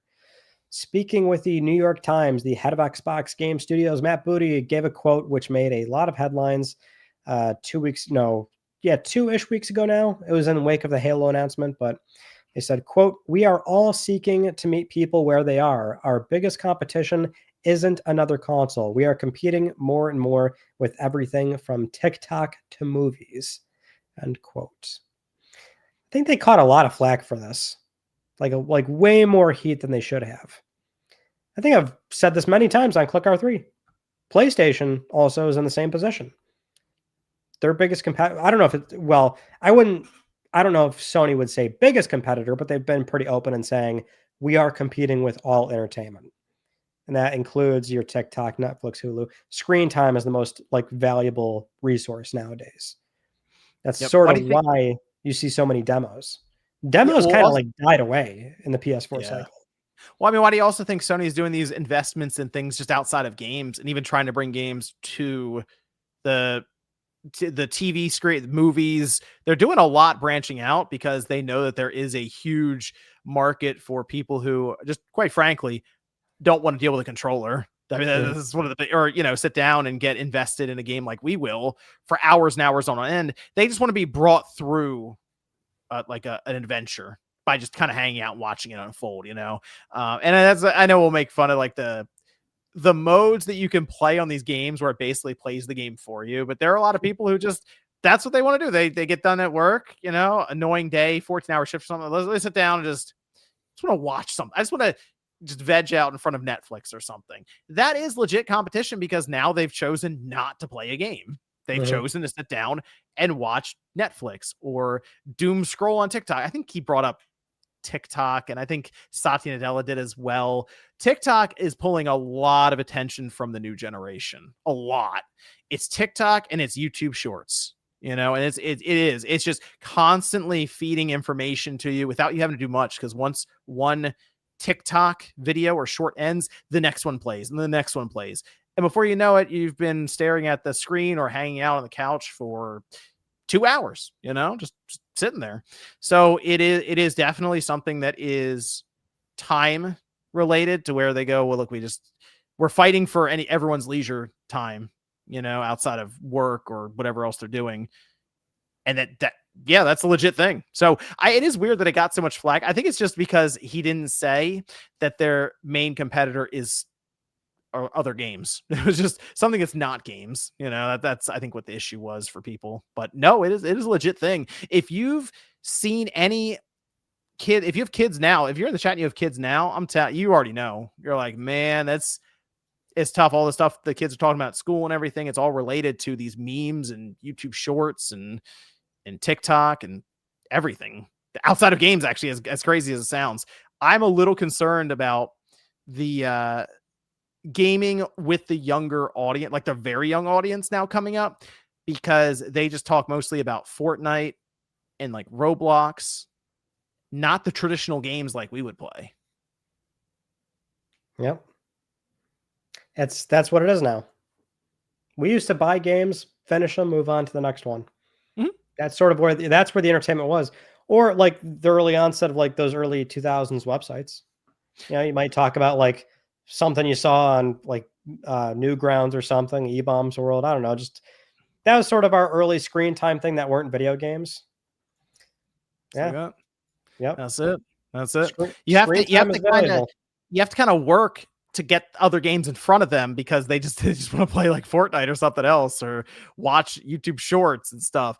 I'm telling you, but for us, we didn't have those choices. So we just played the Super Nintendo game or the Genesis game that was in front of us, or the PS1 game or the Nintendo 64 Dreamcast. Like, it was mostly offline, when we played our games, and you would be in just a most of the time a quiet room. Maybe in the living room and it's a little loud, but you would be, if it was after hours, you're allowed to stay up late on a weekend or something. It was just dark, quiet, you and the box TV that's on the ground, and Final Fantasy 3 or Mega Man X or whatever, and that was that. Now it's just distractions everywhere. So yeah, they are fighting tooth and nail to keep people's attention in a world where there's not a lot of it. So there's a stark contrast in the way Sony would report their numbers, like financially every quarter, or during business segment briefings, Jesus Christ, or during even E3 presentations. E3s from like 2000, early 2000s to late 2010s, like those were primarily about just how many things they sold, new console bundles, just all that, nonsense. Now the metrics they spew out constantly is gameplay hours. They track that shit so closely because they are concerned with how often people are spending time on their consoles. They want to make sure that number is going up because that's a key metric, a KPI that they want to hit to know that they're penetrating audiences in the particular age groups they're targeting and making sure they're not spending time or not nearly as much time on those other screens, whether it is TikTok, Netflix, or yes, another competing console. It's all competition to them. I would assume Xbox considers it the same. I think they just caught a lot of heat because they're kind of like, they're the loser now, basically. They're guy number 3. Yeah, so, pretty much. I would tell you, though, Sony, because Sean Layden said it a couple of years ago. He's not one of the Sony at the time, but he mentioned TikTok. He's like, it's a screen time. Yep. I will tell you now, Nintendo, Sony, they're both also very much aware of all these other attention grabbers. And you know what? It would be highly incompetent of them if they were not. So I'm sure they have research and marketing teams who are very aware of the younger generation looking at phone screens all day. And we know that because Nintendo now has 4 apps on the phone.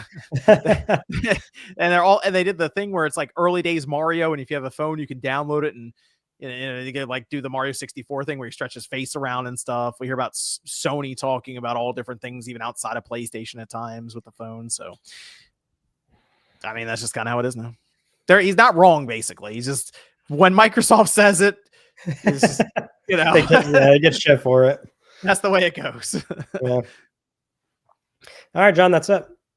Those are the big stories I got for you. What do you have for PSX going to give it to you? PSX going to give it to you. What? Get it on your own. X going to deliver to you. I want to just play the whole thing. I really do. I wish I could just play the song. Man. This is the topic of the show where we go over something cool, nostalgic, old about PlayStation history, teach the kiddos something they didn't know about PlayStation, or just reminisce as per usual. In light of some recent very cool news we got from one of the Rockstar Games co-founders, some actual new information here. I did want to touch on one that's been on the PSX Gonna Give It To You list for a little bit. No better time to mention it.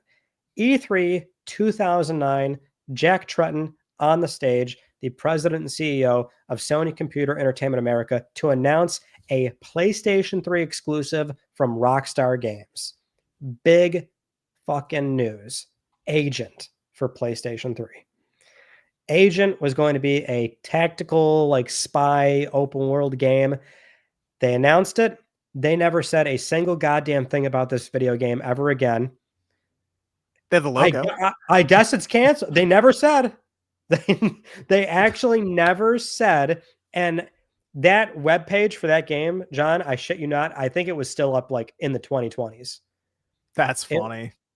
Agent, like Rockstar Games, like Agent PS3, like it was up for like, I think 15 something years, something crazy like that. It never actually was canceled, but it was like a very big deal at the time where Rockstar Games, which was always like had a stronger association with PlayStation, their games would be multi-plat, but they always shipped first on PS1, PS2. Yeah, everyone played GTA 3 on PS2. Like it was always sort of, the association was always PlayStation. That's why it was kind of a big deal when GTA 4 went multi-plat day and date. But it was also, it sort of felt like, oh, Rockstar's in a way coming home. I remember the language surrounding this announcement at the time, that it was like, oh man, they're giving PlayStation an exclusive. And it was this open world spy game. We only have a logo synopsis. That is it. They never actually gave any other updates. I think there were a handful of times where Jack Tretton himself would be asked about this game, and, you know, not verbatim here, but he would say something like, I think it's still coming. So they just like really didn't have any goddamn clue if this game was still coming or not. And so very recently we had Dan Houser, one of the Rockstar co-founders. This guy almost never does interviews, never does any sort of public appearances. So recently he was on the Lex Friedman podcast, and he touched on the game, which he didn't really say much, but he did kind of describe like what the problem was with the game. So he said they went through 5 iterations of it, and it just didn't work. So he said, quote, I've concluded that what makes them really good as film stories, he's talking about spy movies, what makes them really good as film stories makes them not work as video games. We need to think through how to do it in a different way as a video game. So that was his answer to that. Over time, we eventually learned more things about Agent, like where the assets went and where Rockstar transitioned. And it's like to other, you know, Grand Theft Autos, to Red Dead. They sort of repurposed a lot of the assets that they did build. So it wasn't completely a wash. It's just that this game never actually amounted to anything. But to have Dan Houser do a public conversation, explain a little bit about it, like that was very new information from what was a PS3 exclusive that we have not heard from in what is it, 2009 is when this was announced. Long time ago. I'm really curious what it would have been so interesting to see parts of this game leak out to where we have like maybe some development work, how we keep getting MP first with these assets, and just things that we would be able to at least get a better idea as to what he means by a spy game and how it would need to work. There was Agent assets that I think finally did come out. I remember vaguely. I think it was the one Rockstar studio in Austin, Texas, I think it is where they were located. Where were Australia? Which was one Rockstar studio. I vaguely remember the story, but I think we got screenshots or assets for the game eventually.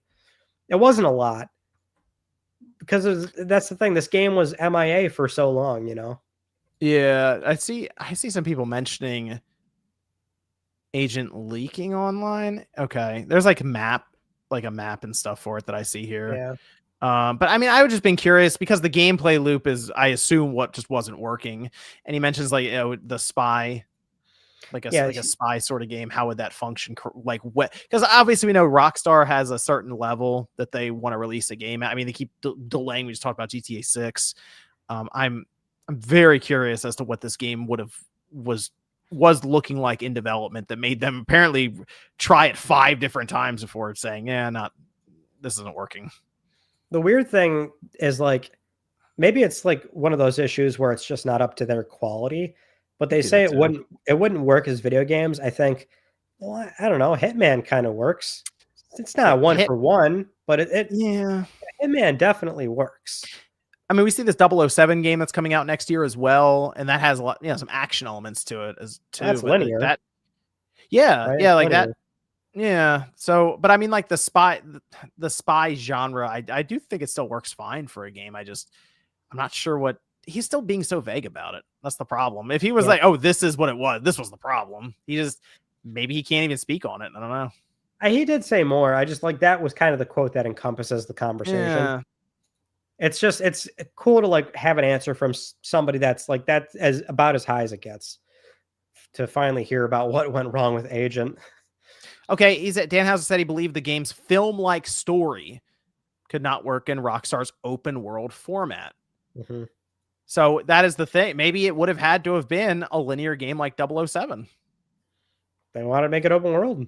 Like the set pieces and we're talking about the bugs that can happen in open world game, and is probably one of the biggest reasons really that GTA 6 keeps getting delayed. They want to make sure it's as polished as possible. I mean, I can only imagine the bugs they would have faced with something like Agent, an open world film like spy game. Yeah, it would probably, that's the thing, and the quality, the level of quality they would try to release it at. Yeah, that's probably the biggest issue they run into. Probably. Also, the open world, it's hard to control exactly what the player is going to do, so that they go down a certain funnel that you're trying to set up for them. Yeah, it's like you have to like put guardrails back up on an experience that shouldn't have those. Right. I'm sure that played a role too. It's cool though to finally hear about it. Yeah. Agent's a game I always think about. There's a handful of canceled games. Yeah, why not, man? I mean, there's like a lot of canceled games in PlayStation history, and there are some that we still don't really have these stories on. Right. So I'd eventually like love to hear them at some point. Whenever we get them, John, you better believe they're showing up on PSX. Going to give it to you. Hey, so we gonna give it to you. Take it. So that's how it works. And that's it. That's ClickR3 for you. Not bad. 2.5 hours of ClickR3, man. Solid 2.5. Yeah, got through. Do we have any more super chats? I think I got because SOT was the last one. I got all of them. With Matt. Wait, here we go. Emil says, "Hey fellas, Ryan, are you flying the chopper in GTA 4 news for staying behind with?" Dude, I clicked over to the start on StreamYard to check them. And I'm like, oh, John didn't read this one. Yeah, I gotta make sure we gotta get him in here. Yeah, for that. Hey, if you're willing to show up and ask for every week, go ahead. Go ahead. Man, that's good stuff. I think that's. I did not think every two-ish weeks I'd be reminded about GTA 4, but here we are. Hope that remaster happens. Any game wrecks, quality of life improvements I should do. Quality of life improvements. Like PSP mods, like hardware mods or custom firmware. Like, what do you want to? You're gonna need Loco Roco, obviously. Oh, obviously. I mean, I think I've definitely any of the in my book PlayStation heavy hitters. Get yourself a Daxter. Get yourself both of the God of Wars. God of War's good on there. Yeah. Jeanne d'Arc, that's a good one. Jeanne d'Arc. I call it Jeanne d'Arc. Jeanne d'Arc. I don't know. Is this a Fizz and Phison thing again? You undignified peasant. Jeanne d'Arc. Jeanne d'Arc. Jeanne d'Arc. East Walker. That's a good one. That's a good one. I liked MotorStorm Arctic Edge. There is LBP PSP. That's a pretty good sort of pocketable LBP. Yeah, that one still feels pretty good. I think that's like only somebody over to the PSP life. Yeah, well, why not? PSP is still great. Of course, Luminous. Luminous is a classic. Luminous 2. Luminous 2 is only on PSP because Luminous 2 has like music videos for like some of the skins. So you can you can drop down some squares, you know what I'm saying? And Black Eyed Peas are blasting in the background. And you've actually got Fergie like shaking ass in front of you while you're playing that game. It's pretty cool. It's a fun game. Just do what Zach says. Just go ahead and hack that thing. Hey man. Oh, and if it's could you even still get it on? There's got to be a way to get it on there. Beats for PSP was really cool. That was a music rhythm game. It was PSN only, but you could load music onto the memory stick, and then it would use any song you want, like any song you want, and it's like a rhythm, buttons coming into the screen, match it that way. But you could throw any audio track at it, anything. It doesn't even have to be music because it's a memory stick. You can load any MP3 on it. And you can turn it into a level in that game, and it will the game will try and figure out button combos for you to go to, and it's pretty good. It did a decent job at like giving you a good way to play it that way. John, your audio died again.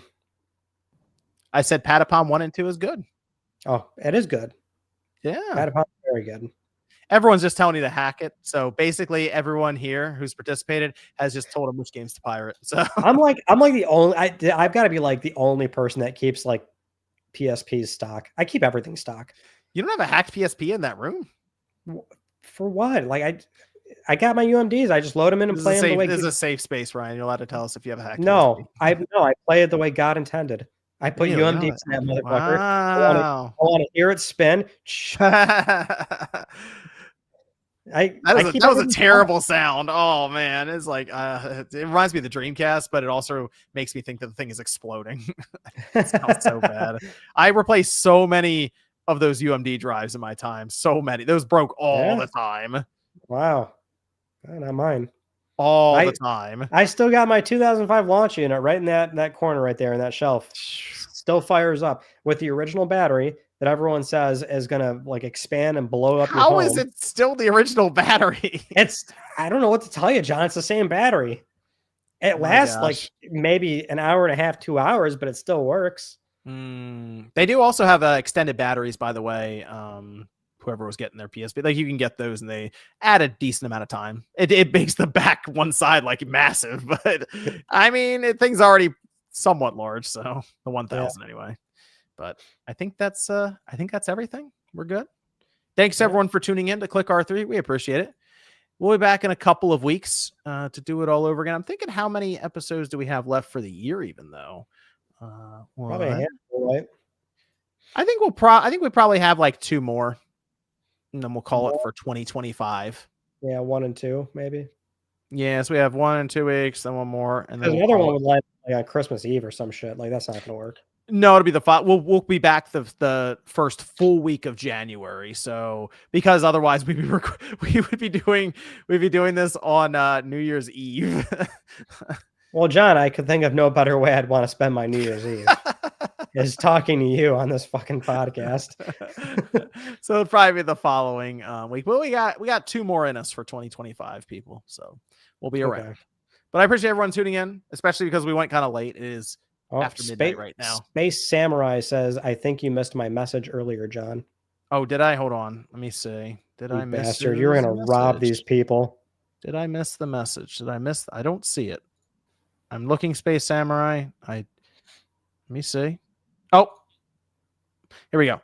Space Samurai says most exciting part of the state of play was the Sonic Crosswords DLC, since it's the first time some characters from the comics are coming into the games, and the comics are fire.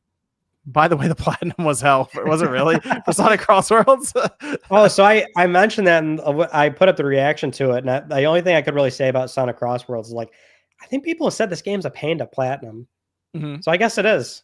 Is it? Oh wow, I don't know. Yeah. Is it? Are there any online? Is it because there's like online trophies, or is it like time trial stuff, or probably unlock every single like skin or whatever in the game or something? Dude, sometimes games like those just have no fucking business asking you for like 50 hours of your time, and they do anyway. Like Sonic, right. Like Sonic Race. You want me to play this game for that long to get a platinum? Sometimes, dude, games like that, I can't do it. Can't do it. Oh yeah, and watch Pluribus. Very good show so far. Very good show. Thanks everyone for tuning in, though. We'll be back in a couple of weeks, do it all over again, and we'll see you guys then.